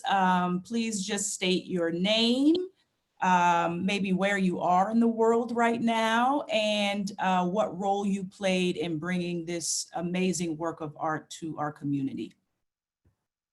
Okay, my name is Ayana Baraka. I'm the content creator for Greenwood Avenue, a virtual reality experience. So I was a co-writer, DP, and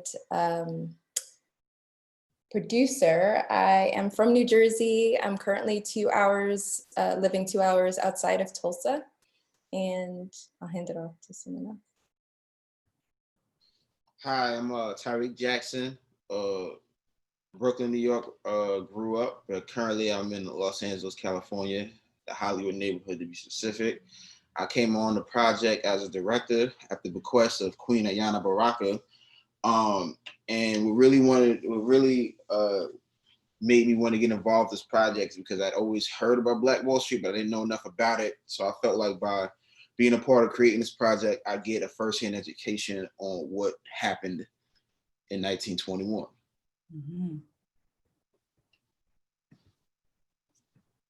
Whoever wants to go next. Taliba just jumping in. I think you're muted.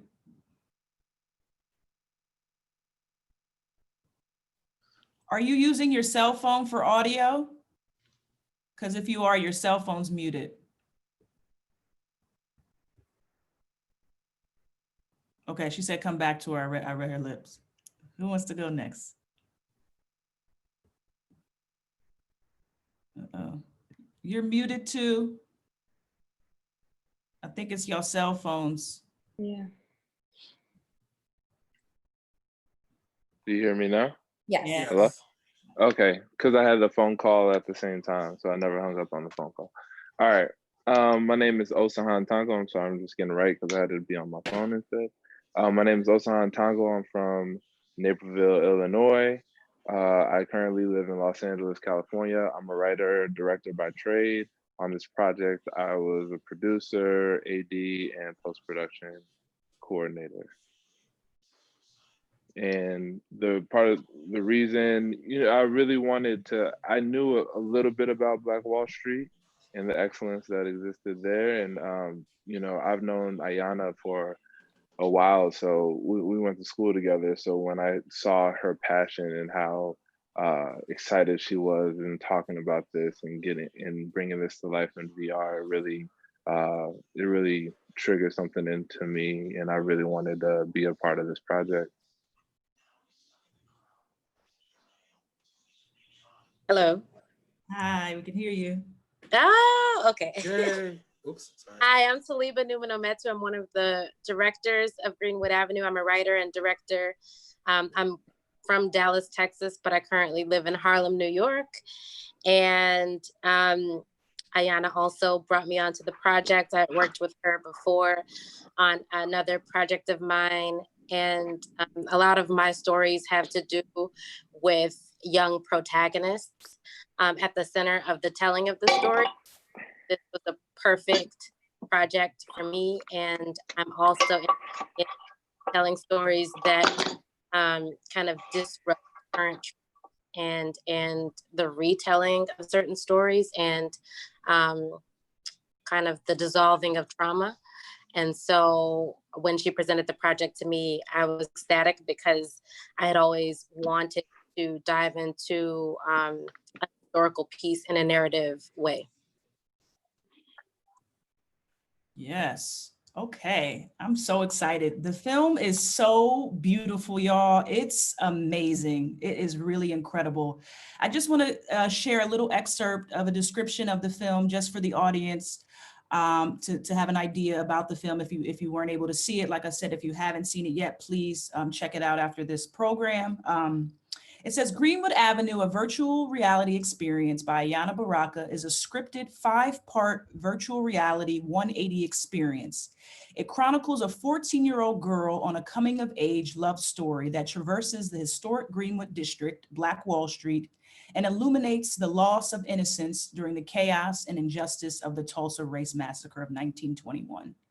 So Ayana, if you could just start us out by discussing how you chose the topic of Black Wall Street, and then how you came up with this story that brings us right to that particular period in history. Sure. So I, like many folks, knew about Black Wall Street, but didn't know about the race massacre until I did my own digging. I thought it was a conspiracy, actually, when I first came across this story. And realizing that it wasn't, I reached out to the last known survivor at the time, who was Dr. Olivia J. Hooker. She invited me over her house, and from there, our relationship grew. And you know, I was like, the world needs to experience what I've experienced after meeting her. When I met her, it was a cathartic experience, learning about Black Wall Street and how amazing it was, learning about the people, about the wealth, about the community. For me, that was something I'd never really heard about. And then also about her experience, having lived through the massacre. Yeah, that was the beginning, and yeah. Okay, and so how did you, from those experiences with Dr. Hooker, how did you then begin to imagine and think about who should be central in this story? How did you go from, you know, those personal experiences you were having, learning the history, then what was that sort of creative process of how it came to you that you wanted to center a young Black girl in your story? Right. So for me, it was about preserving history. I was in a place at that time in my life where my grandmother passed away, and I didn't ask her all the questions that I wish I had. I didn't ask her about, you know, what it was like growing up down south and why she chose to move up north to New Jersey. And so for me, it was coming from a place of wanting to preserve history. We decided to do, myself and the two other writers, and actually this was a totally a project that was everyone, so everyone had input. But in the very beginning, we decided to make a fiction story because we wanted to educate 14 through 24-year-olds. So when I met Dr. Hooker, she told us about how this experience was the first time she had ever, the first time she was confronted with prejudice and racism. The race massacre was the first time. And so for her, that was her, you know, awakening to the world. I showed y'all a video, and I don't know if you have it, but she talks about. We do have the clip. Do you want to show that now? If that's okay, I think it'll help set the tone for everything else I'm gonna say. Okay. Let's go ahead and run that clip, please.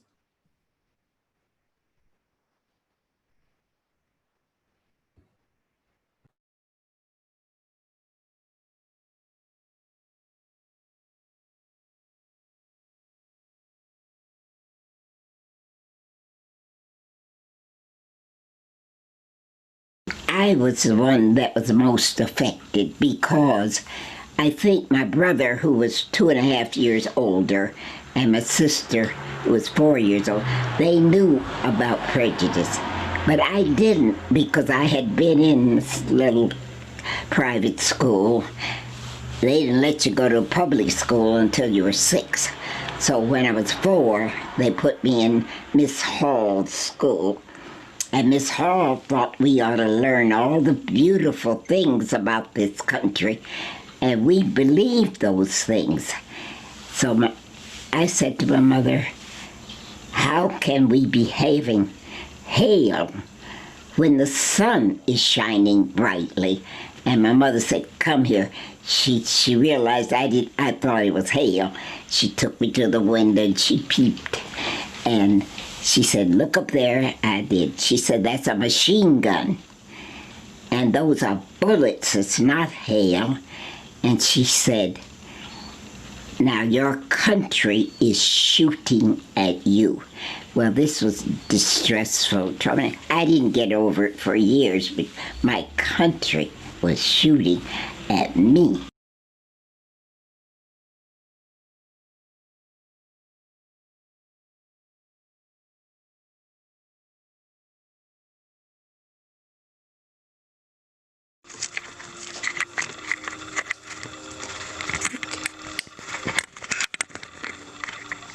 There, now it's talking. Yeah, see something in there?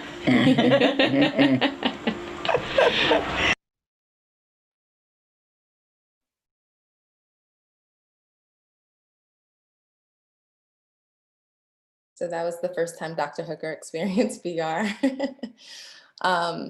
So in that clip, Dr. Hooker expresses how that was the first time she had experienced prejudice and racism, and that stuck with me. If you're a person of color living in America, you have experienced racism, and the point in which you realize it is relative. To me, the 14-year-old girl is like many of us who are confronted with racism for the first time. I remember my experience, which was in my face and blatant. Prior to that, it was very, I didn't know how to react in the moment, but I remember my experience. So for her, the 14-year-old girl in our story, it's in your face, it's undeniable, it's the race massacre. And also the experience was made as a teaching tool initially for 14 to 24-year-olds. So we wanted to have a story about this age group, for this age group, to start a conversation about systemic racism.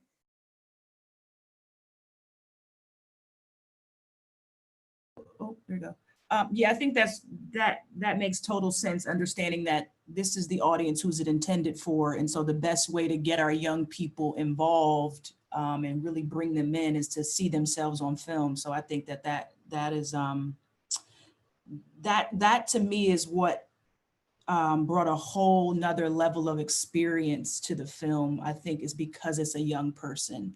And I think when we think about Black Wall Street, we kind of think about, the businesses and maybe we think about like older people and things like that. And I think the setting of these young people, this really sweet encounter, I think it really helped for me as a viewer really understand how vicious and evil what happened took place, knowing this, seeing it through their eyes, seeing it through the lens of these young people on this date, having this really sweet moment, and just thinking about us as Black people going about our normal daily lives and being attacked. It's not a special day, right? For us, it's like we're just going about our normal everyday lives, and then these things are happening to us. So I think that was really, really powerful.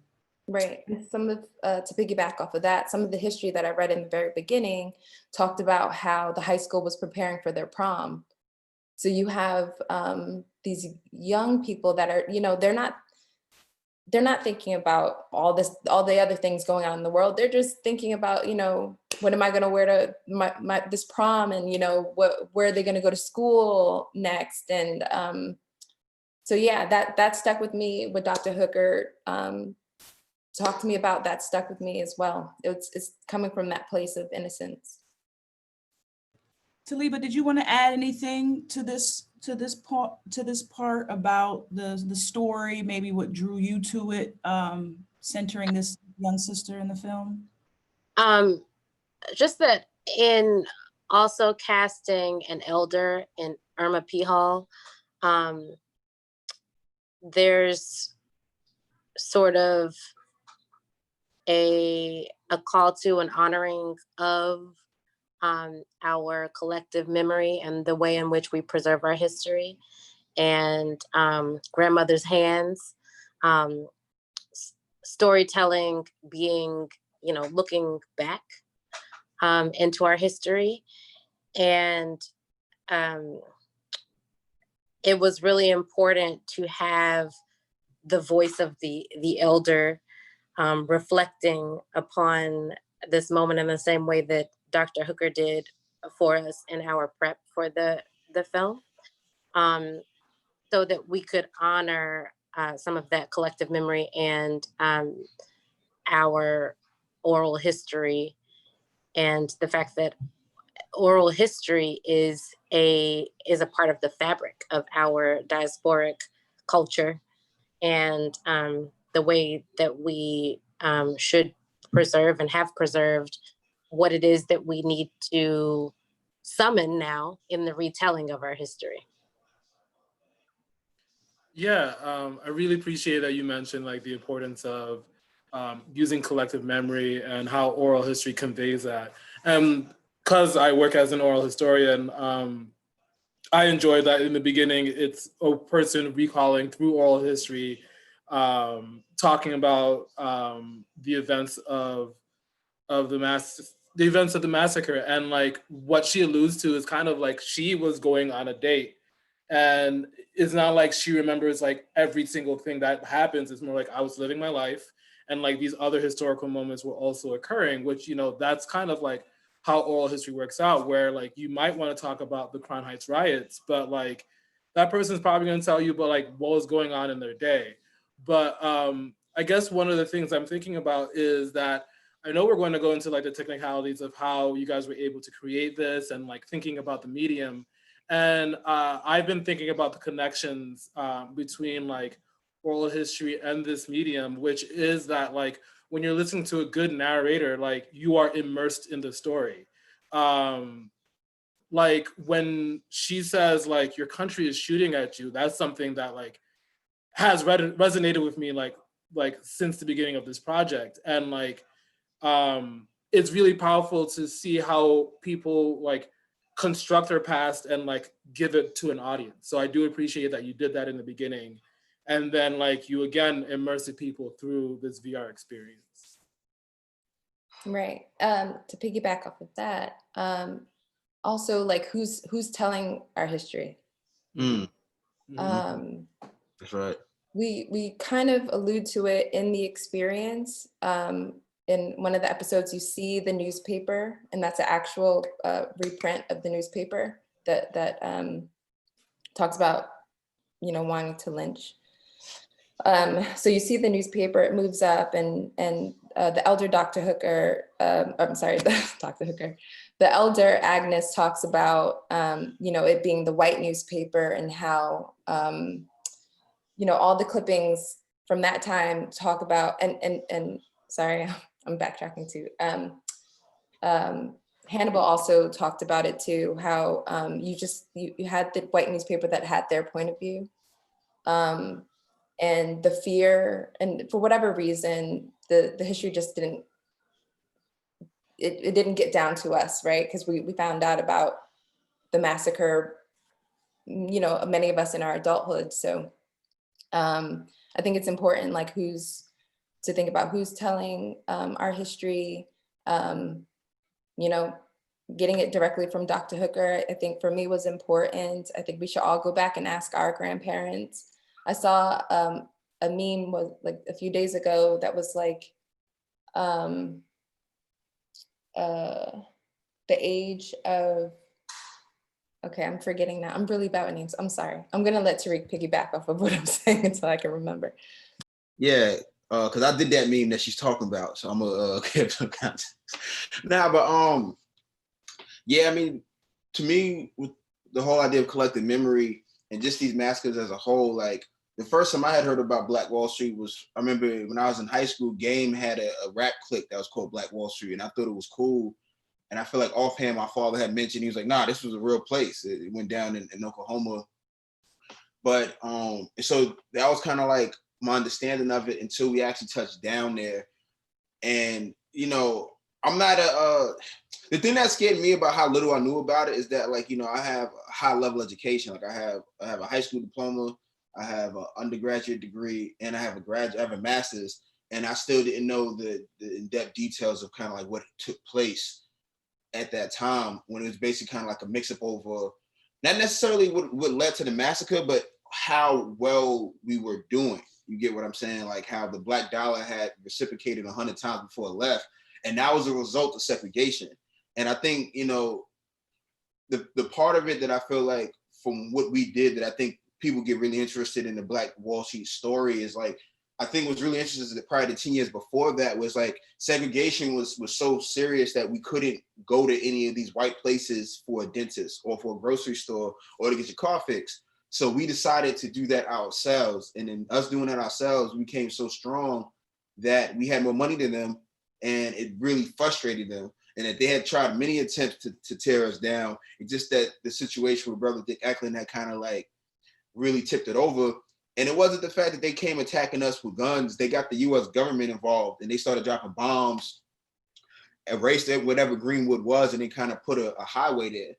So when I got there and was able to kind of like see the freeway and like the few shops that were there to commemorate everything, it just felt like emotionally all those things kind of was lifting my spirits to kind of like complete the project, because everyone had kind of been there and everyone was very exhausted. We were stretched thin trying to make our days and trying to find all the characters and the wardrobe. I don't know how much we've talked about how difficult it was to actually get the production off of like a period piece on the budget that we had. We can jump into that conversation because we saw that clip of Dr. Hooker, and you saw at the end, this is when they were trying to raise money to make the film. So I'd love for us to segue into how you chose VR as the medium for this film. And then what is VR? How does it work? How were you guys able to accomplish it? And then also just thinking as creatives and entrepreneurs, how did you raise the funds to get this thing to us? So if we could talk about those things. Okay, I guess I'll start. So virtual reality is an immersive experience. This is an example of like a $7 VR headset. This is a Google Cardboard. So you just look through it, you put a mobile device, you look through it, you plug in your headphones, and you're totally immersed in the environment of the story. And so that's what VR is. And so we chose VR because for many reasons, but number one for me was that because we wanted it to be a teaching tool, it has an audience's undivided attention for 20 minutes. I taught for a little bit in public school, is really hard to do. But if you put that age range in a VR headset with a story like this, they will be engaged with it. Many people believe that VR is an empathy machine. I haven't studied that. I think Osahan has more on that than I do. So empathy machine. Also, many people experience VR like a memory. So when you walk away from VR, you remember it more than you would, reading a text or watching a documentary. It kind of stays with you. Osan, I don't know if you had more. Yeah, no. So to piggyback on that, I was part of the Media Institute for Social Change and the Sachs Institute for Mental Health Awareness, Policy and Ethics back at USC. And one of the things that I heard was research, because we'd be in council talking about how we could affect social change in mental health through media. And one of the people in the lab, they were working on a vehicle to use virtual reality to cure PTSD in war veterans. So reintroducing them into this scenario with all of these different sensorial reimaginations of a moment that they might have been bombed or whatever, but knowing that they can't be hurt, so that they can walk through that trauma, and it's recreated in the image that they put forth.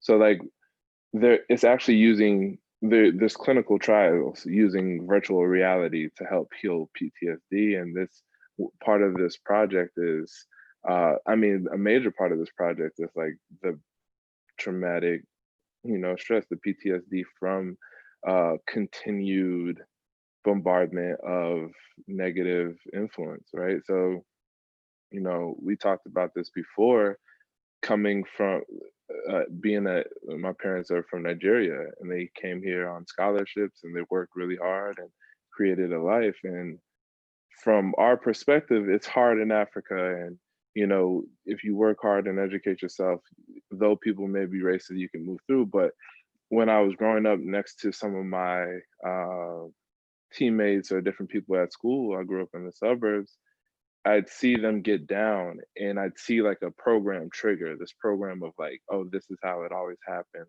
They're always going to hold us down. They won't let us. Even when I went to Georgia Tech, I was on the team there, and one of the guys, I said, what are you going to do if you don't go to the league? He's like, man, we're not all supposed to be here like you.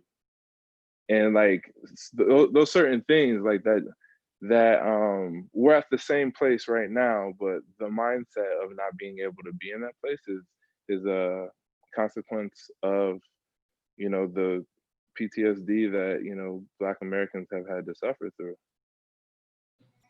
And we're curing that with VR. We're trying to. And also in the telling of this history, it was extremely important, or it was an important decision to make as to whether or not this would be a narrative piece or a documentary piece. There aren't a lot of narrative pieces that have been done in VR in this way. And so that was also something that we were interested in doing as a challenge, but also as a way to kind of bring in a lot of the experience that all of us have being filmmakers in the traditional sense. That definitely helped us while we were on set. And making this a narrative piece, I think also helps to give us a great entry point into this history in a way that is in a way that's kind of, I'm going to use the word snackable, but I don't really want to, but in a way that's kind of easy for people, because people have a hard time talking about this horrific history. And so entering through that innocence was very important for us. Oh, also, in VR, the character or the landscape, the environment becomes a character. And that was very important, because we're talking about Black Wall Street. It's this infamous or this famous character that gets killed at the end of a movie, but we don't really know, we don't feel it. So part of what we were doing was illuminating it and bringing some of the special effects into the lightning bugs and, how beautiful and the grand scale of it. So you really get to be immersed into that world. Ayana can speak to how it came together, like how we put all of this together, how we ultimately made it look like it does in the period piece of it all. I am a firm believer that the ancestors were also walking with us on this journey. We wanted to do this in Los Angeles, and they took us back to Oklahoma to do this. It's not by any type of coincidence that happened, and that all of the forces to create this piece came together once we got to Oklahoma. I think that's important to acknowledge, and that energy and that spirit remained with us throughout the making of this, because we had a lot of challenges in making this story. We some could say we bit off more than we could chew. We were trying to tell a story that needed more zeros on the end of the dollar sign amount that we. Wait, can we just so sorry, because when you're making a film, they're like, you know, children, don't do it. If you don't have a budget, don't use children, you know, don't do a period piece. And like, we did it all, and it's VR. So I'll be honest, a project like this would be upwards of $1 million. Like, it's a lot of money. And the only way that we were able to get it done was through the support of our village, like truly everyone. We did a crowdfunding campaign that raised more than what we needed at the time, in just, I don't know, 4 weeks, maybe less than that, which we started the campaign as soon as we got back to our homes. So we shot in Tulsa, we got back to our homes, and then we started this other production, which was raising money, which is nuts. If anyone has ever done a crowdfunding campaign, it's like having another child. It's hard. But yeah, truly it was because of our village. It was because of the support from Tulsa. Prior to going there, and okay, to be honest, we wanted to do it in Tulsa. We got some bad advice to do it in LA because, you know, production people are there, XYZ. But what we found is we could do it in Tulsa. We brought on people from Tulsa who were a part of our crew, who were casted. They're probably on YouTube watching now. Thank you for watching and supporting and all of it. It truly was just this huge effort from help from everyone, and especially from Tulsa. We shot in the Maple B Little home. Huh? Our costume designer. Oh yes, like costumes were crucial. Yes, all of our costumes came from the Tulsa Theater. We shot in the Maple B Little home. Maple B Little was a business owner whose home burnt down during the massacre, and she rebuilt it. So that home is now a museum, and we filmed inside of it. Yeah, like every piece of the film has meaning. We were able to find like 1920 style cars from like some dude in Texas, right? Yeah. Was he from Osahana? No, they were from Tulsa. It was interesting because there were white people from Tulsa, and Monty Harnar, who else? There was 3 of them, but they have a classic car collection crew, and they came and they were super early, and they were just waiting, and some of them were in the movie, you know, in 2 of the different scenes. So it was a collaborative effort, you know. Even with the some of the white people in Tulsa were really helpful, and they're like, hey, we want to be part of this, and we want to right some of these wrongs.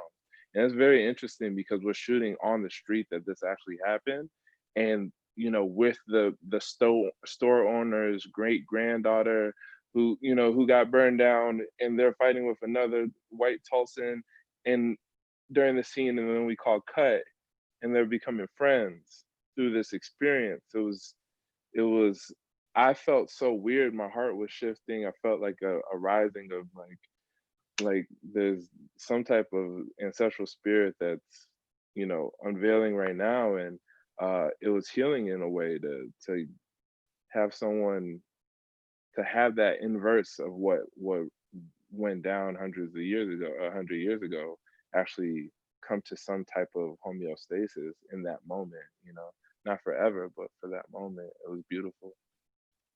Mm-hmm.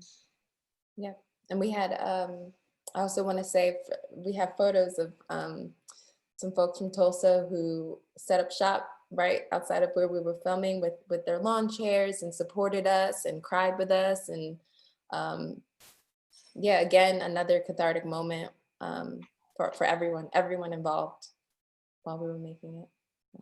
Yeah, and that's one thing I just want to brag, because Watchmen can't do it. No other film that's going to be created after this or before this is shot on Greenwood Avenue. We did that. We put up the green screen. We did that. So I just wanted to put that out there, because while we didn't have quite the budget, we had permission from people who actually were in it. Other people are going to use actors that aren't from Tulsa. They're going to talk about Tulsa without including Tulsa. And that's one thing that Ayana felt very passionate about, and we took the initiative to really make sure that the community was involved. We sent the the Tulsa Fire Department like has seen this and worked on this film with us. So it's very important.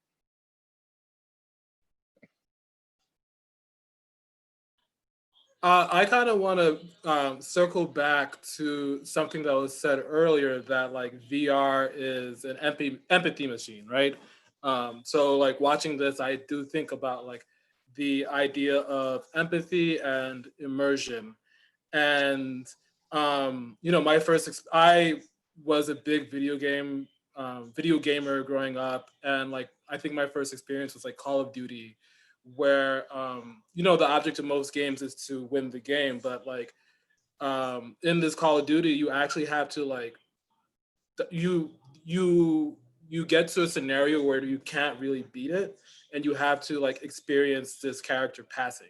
And it's like, it felt very strange, and you kind of felt like you were ambushed by this axe because no one tell you it's going to happen.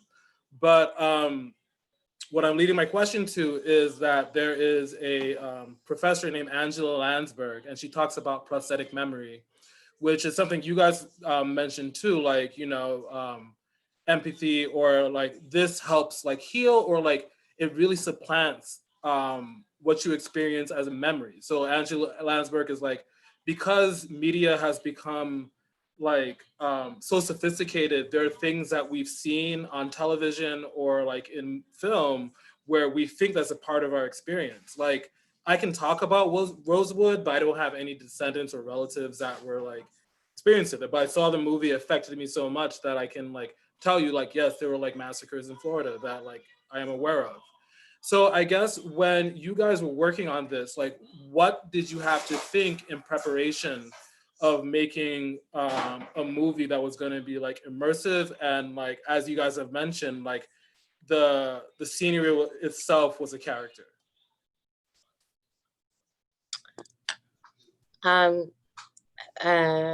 Me process-wise, or I'm basically like, when you're filming it, like, how are you putting yourself in the mindset of like, well, this is not a movie, this is a VR experience?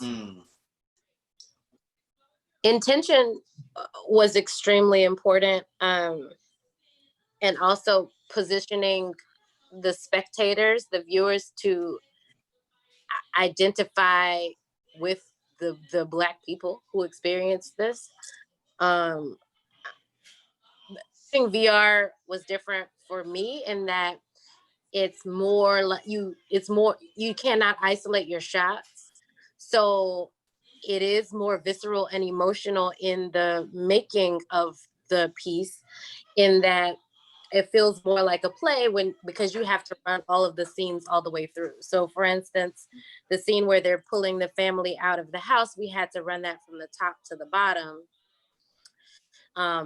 And we had to stay in it in order to do it. So it felt more visceral. I think doing a lot of prep work with each other and the actors beforehand was also important, because a lot of the people who came to tell the story, you know, they read a call for actors in Tulsa, probably had no idea what they were coming to do outside of like on a peripheral type of level.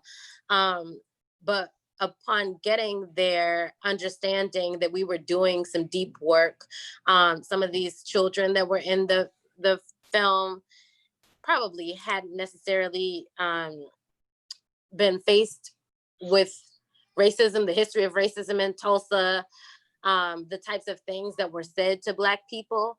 I think it was extremely important to do some extra prep work before shooting each scene, just to kind of lock people into where we were. And I can't give a history lesson in that short amount of time, but what you can do is you can bring the actor to a place to where they can emote, which is what we're trying to do in this country, period, with the world, period, but bring the actor to a place where they can emotionally empathize with the characters, the characters that they're playing, but also the characters that they're playing up against. And that was extremely important for the preparation for the very difficult scenes that we shot. And from Thank you. And then also from a DP perspective, it's not easy.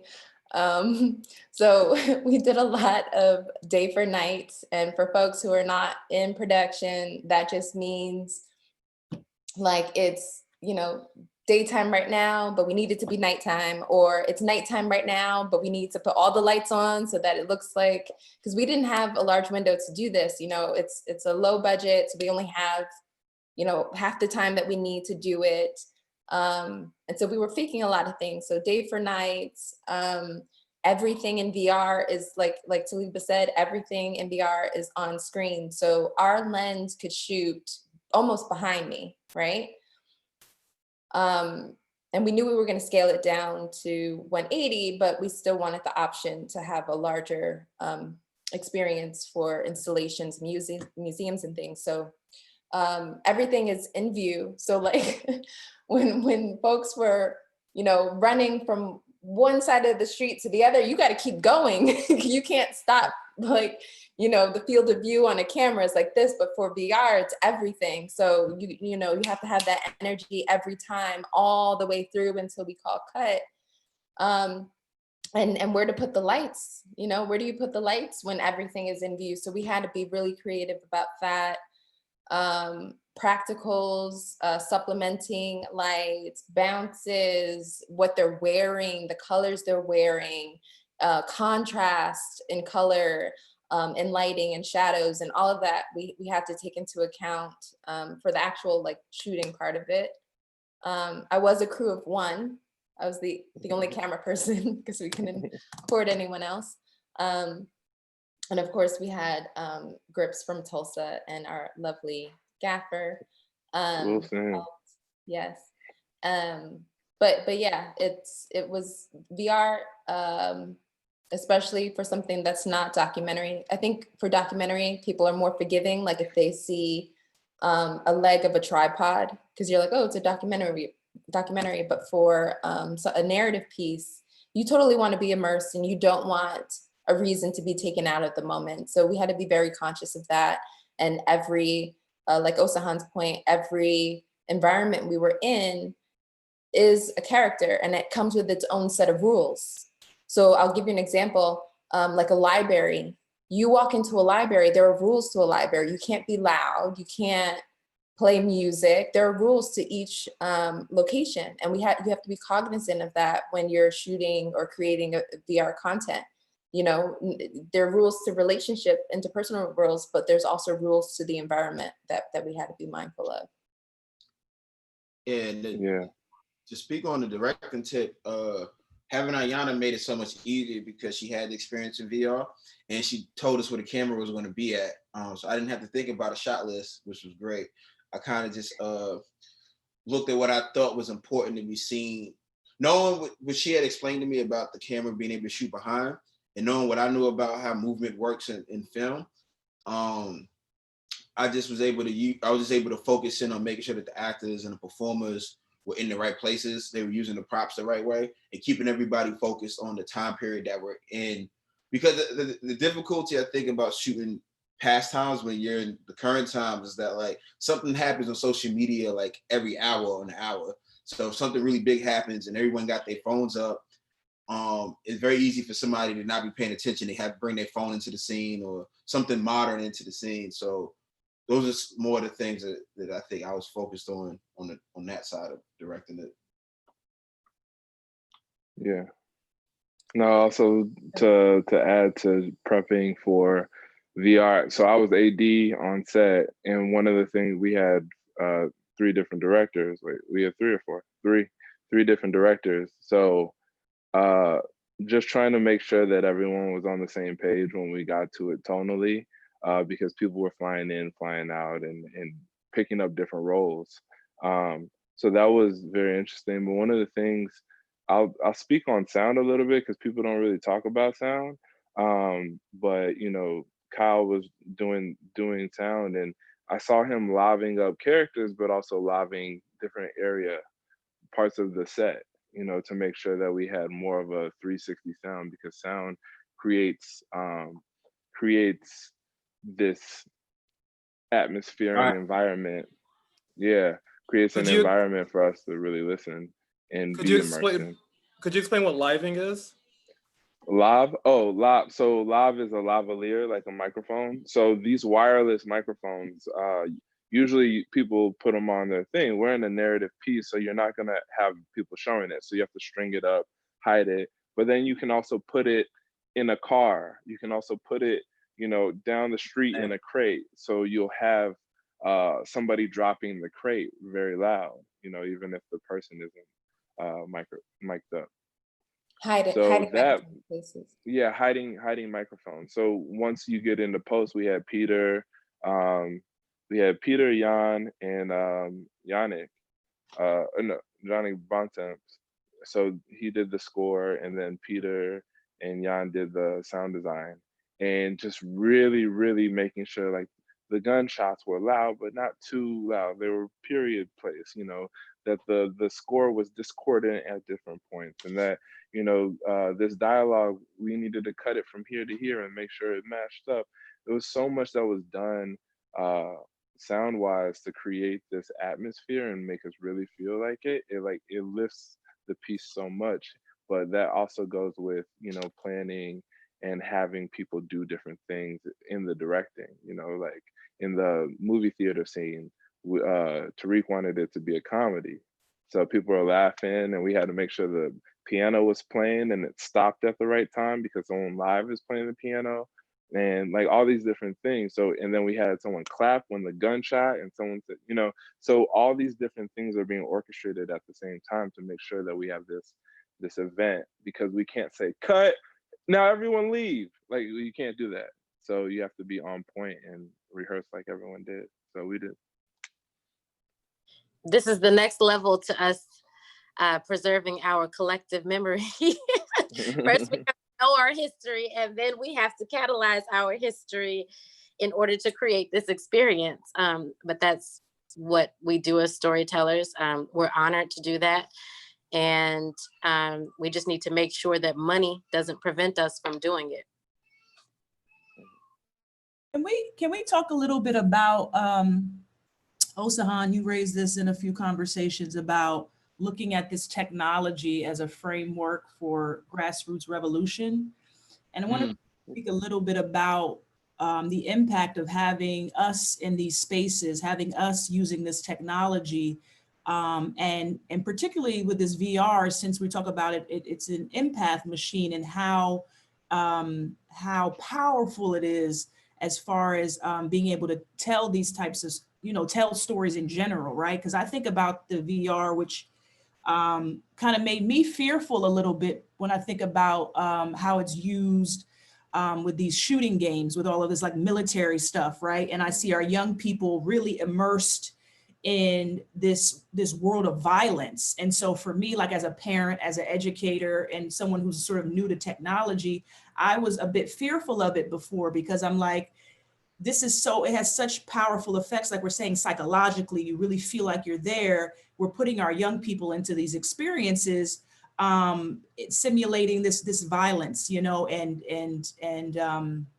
making us more used to it. And just, I was thinking about it on the level of like the detriment of it, on the negative side of it. But maybe y'all can just speak to the positives of this virtual reality. Because even thinking about your story, right? It was, this film for me really changed my whole mind about VR. And I think because of the history piece for me, the role of history in our communities, and how we need it in order to really build the future. So, putting the Black Wall Street at the center of this, but then also the experiential part of it was just really so important for us to really, for me, I think history has to be embodied, right? And I think this kind of allows that sort of embodiment of it. So maybe we can just speak about why it's so important for us to wield this technology, to use this technology, and to use it for us to tell our stories, to tell our history, and to really reimagine or imagine what an Afro future might look like. You want me to start? Okay. Okay, I can start. So basically, we have a history of film. If you've ever taken an African American studies class or anything, you usually understand the history of tropes through film and how film has been used as a weapon against us. Haile Gerima preaches about it all the time, but especially if you look at even from the little things of like raise money for Africa, and you have a poor kid with flies on his eyeballs and stuff like that. It's just like Africa's not like that all the time. Like that's not a holistic view, but you know, people are afraid to even go back because all they see is that and Boko Haram. So it's being used against us. It's being used against us in Birth of a Nation. Jazz Singer is the first film with sound, and that's Al Jolson wearing blackface and cooning on TV. So it's just like the history of cinema has been, even our highlights, the first supporting actress to win the Oscar is Gone with the Wind, correct? And then recently we had 12 Years a Slave.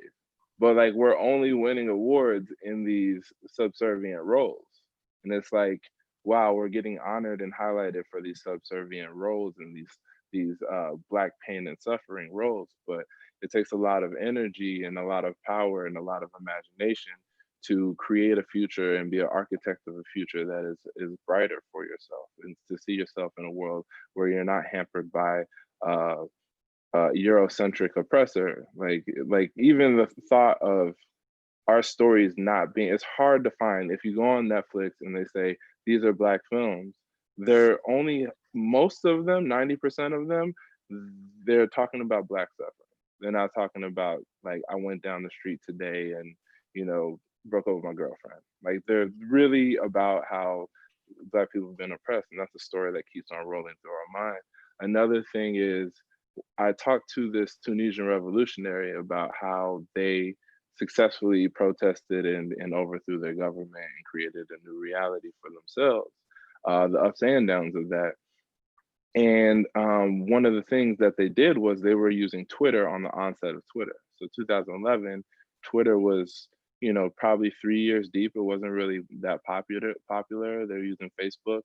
But since then, we've had, you know, election be stolen by, you know, Russians gaming Facebook and different things like that. So right now, that's not reliable for us. So if we can be on the forefront of emerging technology, then we can own our stories. We can use it as a tool rather than a weapon against us, but use a tool for us, form community and pass on empathy.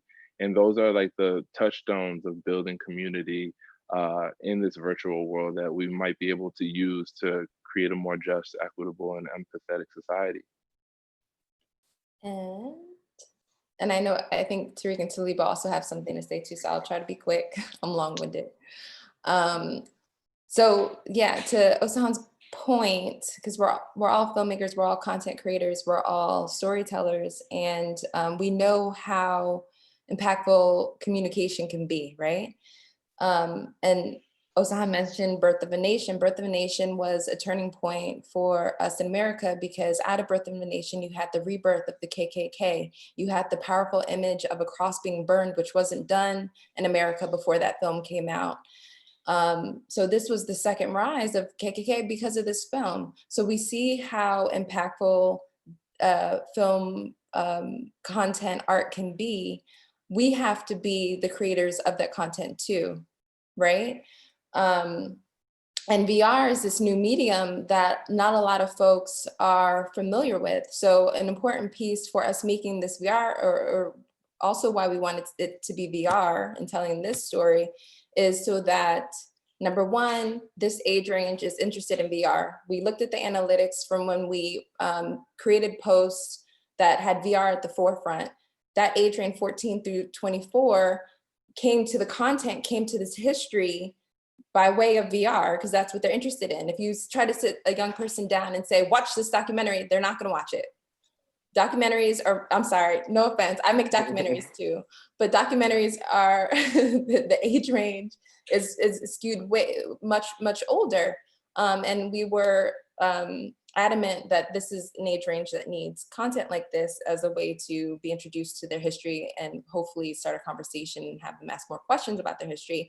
But also what we realized is when we didn't have VR at the forefront, we had folks who were coming to VR by way of the history. So folks who wouldn't necessarily interact with VR generally are now being introduced to VR in this way. And for me, that's really exciting. We need to be a part of the creation. We need to be a part of, you know, folks who are viewing it, and just being aware of this content and being involved with it in that way. And then my last point is, for me, I wanted to hire us, because the number one question that people are always asking is, what is your experience? And unfortunately, we are not given the opportunities. And so therefore we don't have the experience that you're asking for. So with this project, I was like, we're gonna have three directors right off the bat who had never been involved with VR before will have the experience of directing VR. You know, everyone, I think with the exception of me and Osahan, you had some experience in VR previous. Everyone was brand new to VR. The actors, the crew, our Tulsa folks, new to VR, but now you have this experience that you can take into the world. And me, like, I know that like our directors, our producers, our writers, our actors, I know they have transferable experience. Like this VR is just like theater. Most of our actors are theater actors, but someone else will say, but what is your VR experience? And for me, that it was important that everyone had this experience, had this VR experience that they can now go on to their next project or get funding, and maybe it'll be a little bit easier for us. I just feel like with VR, in general, I think this quarantine's kind of showed us that that's kind of like, I think with technology is going to have to go, because I think there's going to be a lot of things that we're not going to be able to do the same way we did before. I can easily see it being a thing where it's like, you know, they're about to bring the NBA back with no fans. In about 10 years, probably, I don't know if they will have fans, but you can have a VR set and pay for like really good seats or something like that. So that being said, and knowing kind of like that's what they're thinking with the technology, I feel like we can use it as a way to, you know, connect with us in a larger scale to see kind of like the things we want to see in the future. I feel like it's very much a tool that can be used to build the idea of Afrofuturism a lot further, and imagining the reality that we want to see moving forward. I feel like that's the conversation in everybody's mind right now. It's like, all right, what happens tomorrow? What happens next week? What happens next month? So that's my thoughts on that. Someone in the comments had a question about viewing it. Can you talk about, Ayana, you started out by showing that paper box, like how can we get that? And then also someone asked about the Oculus Rift. Can we view this through the Oculus Rift? So my team and I have had these conversations. I think Osan can explain it, or Talib or Tariq, because sometimes I'm too blunt. But okay, Oculus Rift is kind of expensive, and so we wanted to have as many people have access to this as possible. So we made it with the intent of putting it on a platform like YouTube. So right now you can find this content on YouTube if you search Greenwood Avenue, and it's VR 180, because most people, when they get into a VR experience, they're turning around and all that for the first 2 seconds, and then all of their attention is forward. So we intentionally made it VR 180. Folks at Google YouTube believe that that was the way of the future for VR, that folks won't be using a 360 environment going forward. So VR 180 was the way for us. Additionally, we knew that the age range 14 through 24, hold on, I want to get the exact number, 92% of that age range own cell phones, and a third of those who have cell phones, they have smartphones. So when we put it on a platform like YouTube, if you have a smartphone, you can access this content and view this content in VR. You would simply just view it just on your phone like this, like you could just hold it. Or if you wanted to get one of these $7 headsets on Amazon, you could put your phone into this and have the experience with headphones. For one of the other platforms, we would have to provide a downloadable link though, and then they would have to have the equipment to do it. However, we haven't planned on doing that for that simple reason that we wanted it to be accessible. Does that make sense? Yeah, it makes sense. I think the biggest thing, if you do have an Oculus Rift right now, it's not necessarily customized for that yet. We don't have that for wide release yet. We do have all the rendered files, but we haven't put that because our wide release, we wanted it to be accessible. And you can get, if you can go on Amazon and get a Google Cardboard, if you go to like Sundance New Frontiers and stuff, they hand them out. But like, there's a $7. Type in Google Cardboard. We can put a link in the box below, but it's a Google Cardboard, and you put the phone in, you put your headphone. I personally, having done it and just watching it on my phone and putting it in the cardboard, it's a game changer when you put it in the cardboard and have headsets on, because you're not looking at your living room on the outside of that box. But with this technology, we were in Google's YouTube Creator Lab. So that's part of the reason why we did it in this format, and part of the reason why, you know, it is there. But it's beautiful when you really can get immersed in it and put the goggles around your face. But with that being said, the Samsung phone setup, that one works as well too, right? Your VR. Yeah. Okay, I gotta pick that up.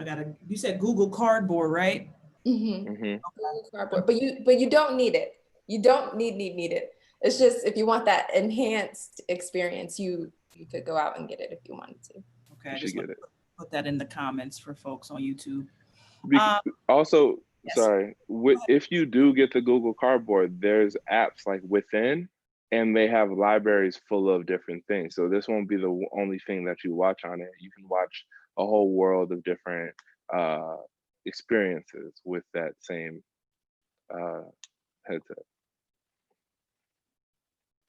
So I wanted to bring Tasha Duget into the conversation and speak a little bit about the Black radical imagination.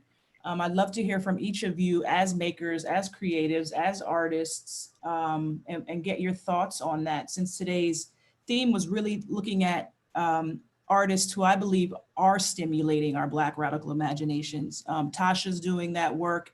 You guys are all doing that work with this Greenwood experience.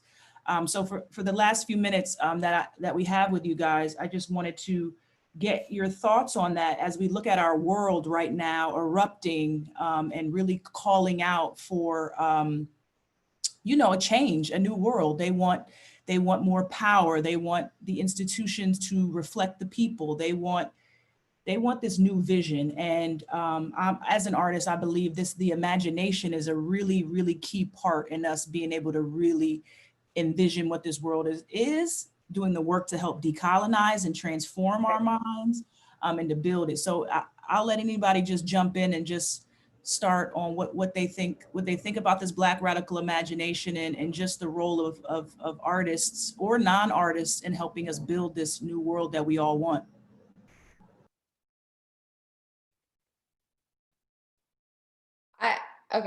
I'll start, but I don't have my idea fully formed yet. But yeah, I think decolonizing our mind is really important, because we all have, you know, these white supremacist ideologies that we grew up in. Like, it's unavoidable. It's on our TV screens. It's when we go to school. It's in our history books. And so for me, it always starts with, you know, referring to our history, questioning our history, questioning like literally everything. I watched a talk that Taliba did this week, and someone mentioned like, what are some of the things that were mind-blowing during this epidemic of like what came up that they didn't know before. And like some folks were mentioning like the master bedroom, like referring to the main bedroom as the master bedroom, and the historical, also the ice cream truck, the music being, you know, how racist it is. that we all grew up with children hearing, you know, in our neighborhoods and still hear, you know, one comes down the street every day. So it's like, you know, questioning all of that and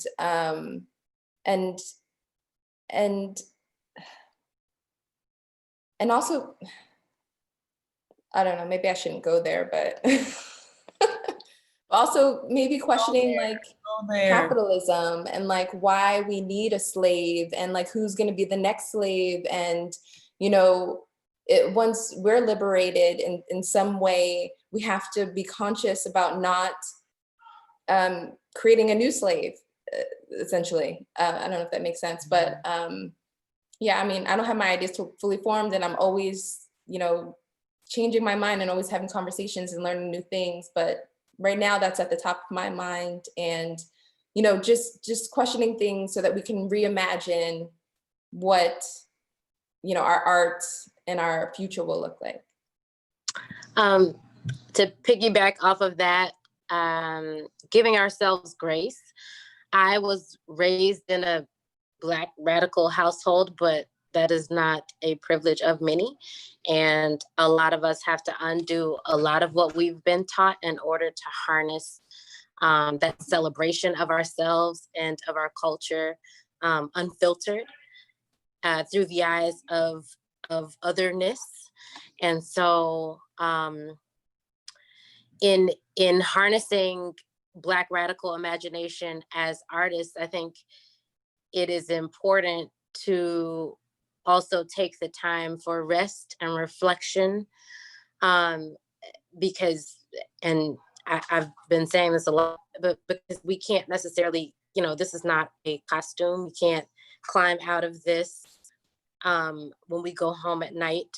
And so you're never going to be able to detach from your Blackness, which means you're never going to be able to detach from the things that you feel with what is happening in the world around you. And so to filter through all of that as an artist and create something that is elevating and inspiring, you have to do a certain amount of meditation and reflection and organization of it all in order to figure out how to retell it and redisseminate it.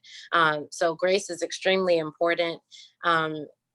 And, you know, not feeling like you have to solve all of this in one day.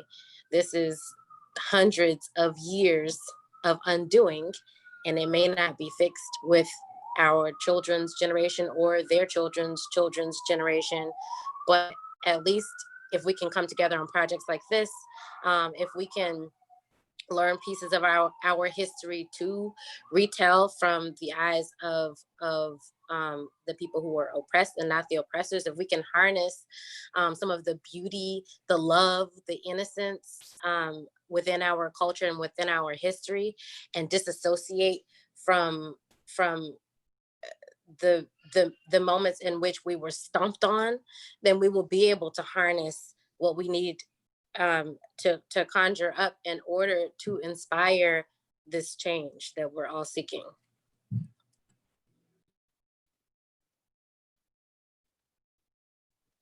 Go ahead, Brother Reek.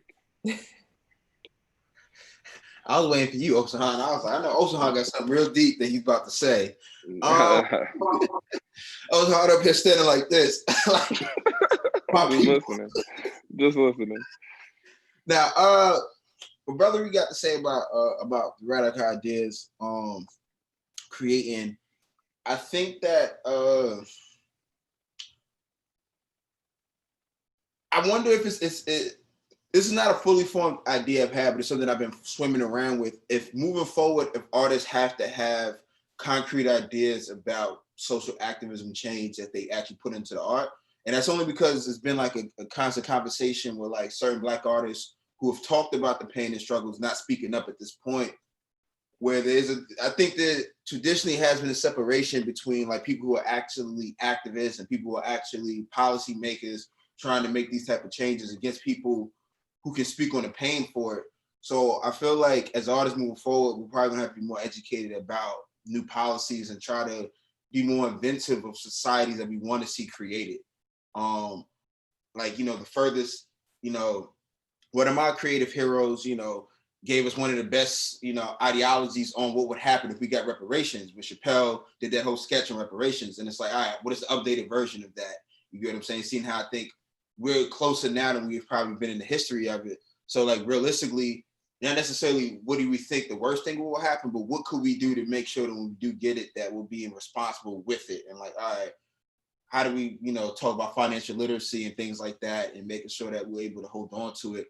Or the furthest extreme of it is what happens if the country gives us a city state? You know what I'm saying? That's like all black and no white people are allowed. What does that look like? You get what I'm saying? How people who have been sleeping with white women for the past 20 years going to date in this new black city state? That's what I want to find out. Who's going to be trying to escape the black country state to get the first white woman? So, so thinking about that, those are the important questions we need to answer with our art. Go ahead, brother Osahan. Just so y'all know, Tariq is a comedian. He literally he's part of a improv troupe. It's called the Black Twitter Show, and it's so funny. He really for the comedy, just you. Yeah, yeah. For me, you know, the more I read a lot of self-help books and different things like that. So Think and Grow Rich, Asking It Is Given, As a Man Thinketh, right? All talks about this formless substance that we're like shaping and forming and creating into our reality, right? We all live in our own universes. We are all made in God's image. That means we're all creators, right? So we're all creators of our own world. If someone's telling you a certain type of world that you live in, then you start creating it. But if you can understand that, disassociate from it, and create a new world that is not centralized on the world someone else created for you, then you've divested from that and you can create a more peaceful society for yourself, right? But what we're doing in Afrofuturism is like saying, okay, how do we tap into that Afrocentrism? How do we, like real Afrocentrism, like how do we tap into the Benin Kingdom? How do we tap into the Ashanti Kingdom, the mythology of that, bring that to life with our collective consciousness and live in a world where our futurism is based on, our future is based on that, based on the ethics and the morals and the general principles of that. Not saying that everything is going to be utopia, but at the same time, you're standing with different sensibilities. So one of the things that in the Mert Park, there's a project at Chaos Network, Ben Caldwell put it together, and it's the Sankofa project, and it talks about how they're using virtual reality and different things to project what Leimert Park and the Crenshaw district will look like through after the train comes through and starts gentrifying it. So with that, it's like, how do you take control of your own narrative in the future? In the 60s, when we're in the space race, we're talking about, okay, the Jetsons, right? And some of the stuff from the Jetsons and some of the stuff from Star Trek manifested into reality because enough people thought about it and wanted to make an iPad, right? So at this point in time, like, what are we thinking of now that will come true 30 years from now, 40 years from now, for us as a society that doesn't, you know, want to live in mire and muck? I think Black radical imagination really speaks to the freedom of thought. Like, a child has a great imagination until you tell it, hey, get down. Like, you say, get down off the table. It didn't know it was a table. It was a spaceship ladder that it was stepping on until you told it it was a table, and then they had to get off of it. So like, yeah. And then, you know, there's that Key and Peele sketch where it's like, kids, you can literally fly. Jump off the roof.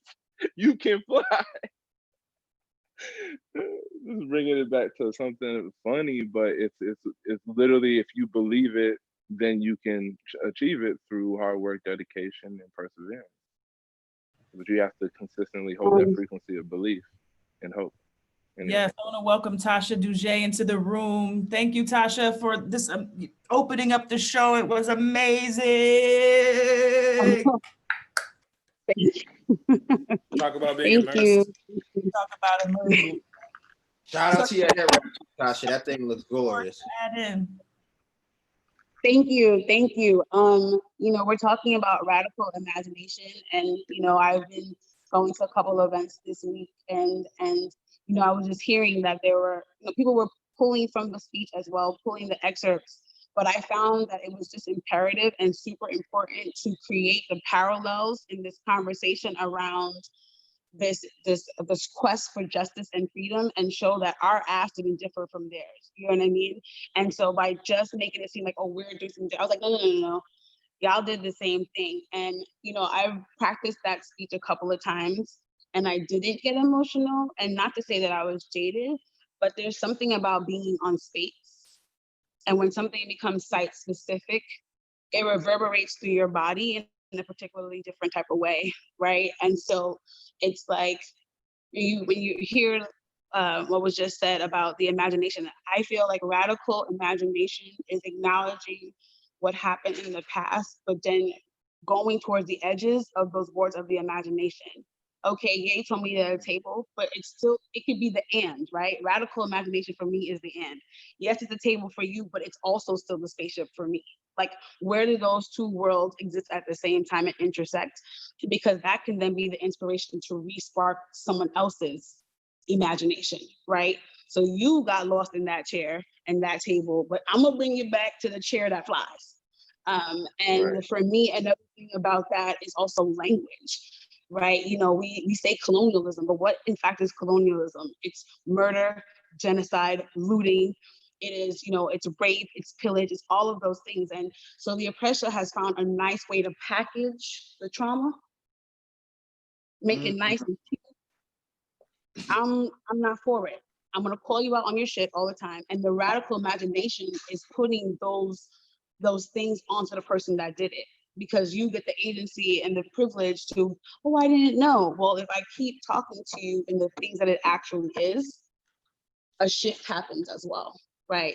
And then just also thinking about, we're constantly imagining things like, who would have thought bootylicious, bling bling, you know what I mean? And you just think about, like, in reality, we are the vibranium, you know, using a contemporary, you know, Black Panther term, but the reality is that we have been and will continue to be the thing that sustains everybody else.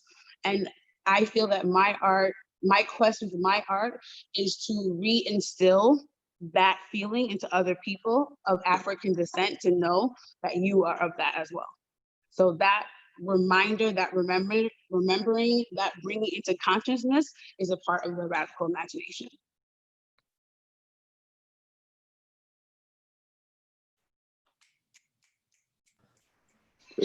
Preach. Any other thoughts on the Black radical imagination? What I'm hearing us say is that, you know, a key part of this is the history piece, right? And being at Weeksville Heritage Center, understanding this transformative power of our history is key for us to be able to envision the future as sort of knowing our past. Like Osahan was saying about this idea of Sankofa, really reaching back to go forward. So being armed with our history is really, really important part of us being able to imagine a world, right? And Ayana sort of started out the conversation really talking about this sort of decolonizing that has to happen, because the colonization process, right, the trauma we've been through sort of made everything small, right, of who we really are and what is possible. And so someone in the comments really said, like, that decolonizing process, that reflection process, the healing work that we need to do, all of that work will actually expand our consciousness and expand our imagination. So what we've been kind of saying is that, you know, we got to be doing this work, this healing work, this work of restoration. And when I think of reparations too, I really think about reparations through us repairing ourselves, right? And that comes through knowing ourselves, like we've been talking about a lot today, really remembering this history and being able to really embody it. So when I think about this Black radical imagination, I think it's providing, and Osahan said this too the other day about the imagination being a muscle, right? And so I think that's really important, is that like, are we flexing that muscle? Are we strengthening it, right? And today's program, I hoped was able to do that by seeing these performances, seeing these artworks helps to stimulate and spark our imaginations of what is possible, and through the type of media, the type of books we read, all of these things can either help to expand the consciousness, expand the imagination of what is possible, or it can contract that and say, okay, this is not possible. So yeah, I really think us knowing our history, and that our history was one that was radical, right? When we talk about Frederick Douglass reading this speech on July 5th, it was radical to speak out against slavery because that was the status quo, right? And so I think we also have to ignite this radical spirit in our community, in our young people. This revolution can't be a bad word for us. Radical can't be a bad word for us. It has to be something that we incorporate in our language to understand that our relationship to this society has always been one of radical change and revolution. And so by us remembering that and going back to that, we can remember our relationship to this society and to sort of keep straight on like what we're supposed to be doing.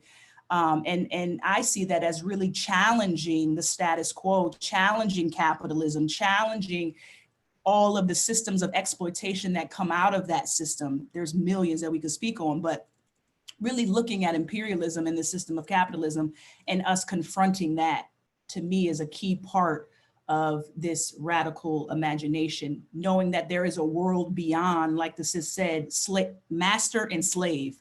As my dad would say, horse and rider. When you enter the system, somebody got to be the horse, somebody got to be the rider, and that's just inherent in the system. So I think, yes, us imagining a world outside of capitalism and it is really key in us, is a key part of stimulating this Black radical imagination. I hope is for us to really begin to envision a world outside of this system. So I know we're way over time. If there's any final comments that folks want to say, let's do that at this time. Then I just want to wrap it up and just thank you all for your contributions today and really bringing this program to the Weeksville community. Can I show off some books while we're looking at comments? Okay, this one, Events of the Tulsa Disaster by Mrs. Mary E. Jones Parrish. She was a survivor of the race massacre, and this was published just 2 years after, 1923. So just 2 years after the massacre, and she has accounts. If you could type in the titles into the chat here in Zoom, then I'll put them onto YouTube so we could share it with folks too. Okay. And then we spoke to Mr. Hannibal B. Johnson today. Mm-hmm. He wrote this one and this one. And well, I didn't mean to show this one, but that one's there too. Someone mentioned the Trail of Tears, I believe. John Hope Franklin, Death in a Promised Land. Okay, we'll leave it there for now. We have other ones, but no. And we'll get those titles from you, and then we can share that with the Weeksville community, a nice bibliography of reading folks can do. Yes. Thank you. This was very healing. Thank you for providing this space. I feel safe in this space. I feel like this is a space for us. And so I appreciate you all for crafting it so that it feels that way. Yeah, thank you for all y'all efforts organizing this. I know it's a lot of moving pieces, so it's very appreciated. Thank you for your continued work on educating the people about our experiences in this country. So appreciate you bringing us to be a part of that story. I would like to say thank you once again. For me to bring this to this historic site was beyond anything I could have ever imagined. And I just want to leave with the idea that saying no is radical, because no makes space for your yes. And when we get comfortable in saying no and not worried about the repercussions, then we're moving closer to our liberation. That's what I want to offer everybody. Well, dang, I gotta thank you. And I gotta say thank you too, because Weeksville actually, y'all have been rocking with us for 3 years, right? Or longer. I don't know when we first got in contact, but I feel like it's been longer than I can check for the email thread. Yeah, so from the very beginning and trying to, you know, get a program going, and hopefully COVID, when that ends, we'll be able to do something in person with folks. Definitely, this is the beginning. Yep, we've been rocking with Ayana for 3 years as she's been building her team, as y'all see, to bring this to our community. And this is just the beginning. We wanted to get it to y'all now, but we'll continue to work with them because, as she mentioned, this is a tool for education, right? And so we want to make sure we do our due diligence to getting it to young people by doing that partnership work with local schools in the Brooklyn area. So you will see the Greenwood Avenue experience back at Weeksville. And like I said, if folks have not experienced it yet, please go check it out now. I put the link in the comments. It's also on our website. And I think that's it, y'all. Thank you very much. Happy 5th of July. Hopefully y'all be celebrating next year. And we continue to honor our holidays. I think it's really important, right? 5th of July is important this year, the way that June 19th and Juneteenth is important, in the sense that we as African people need to reclaim our holidays and honor them. And so 5th of July is a part of that alternative day of celebration and just commemorating our eternal struggle for emancipation, for self-determination and freedom for Black people. So I want to thank y'all. And that's it. Wait, and then this is our last bit of programming until we go into September. I want to thank Zenzele for putting this programming together. It's been wonderful. Like, watching you work is always amazing. I know that it was hard for all of us at Weeksville to like figure out how to transition, and like we've done it. We're here. Thank you so much. And the last thing I wanted to say to like these artists who we got to hear speak is that, in the wonderful words of Tony Cade, that the role of the artist is to make the revolution irresistible. And that is what your work does. So thank you again so much. Everyone enjoy the July 5th. And then like Zenzele, may you have the last words.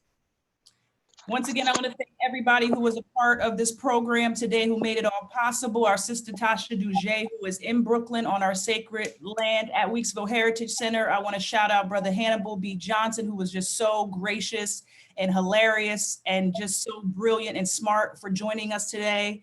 And I want to thank Ayana Baraka. I want to thank Tariq Johnson. I want to thank Taliba Newman Ometu. And I want to thank Osahan Tongo and my colleague and comrade Odin Mondesir. All right, y'all. Much love. Appreciate it. Later. Bye, everybody.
you.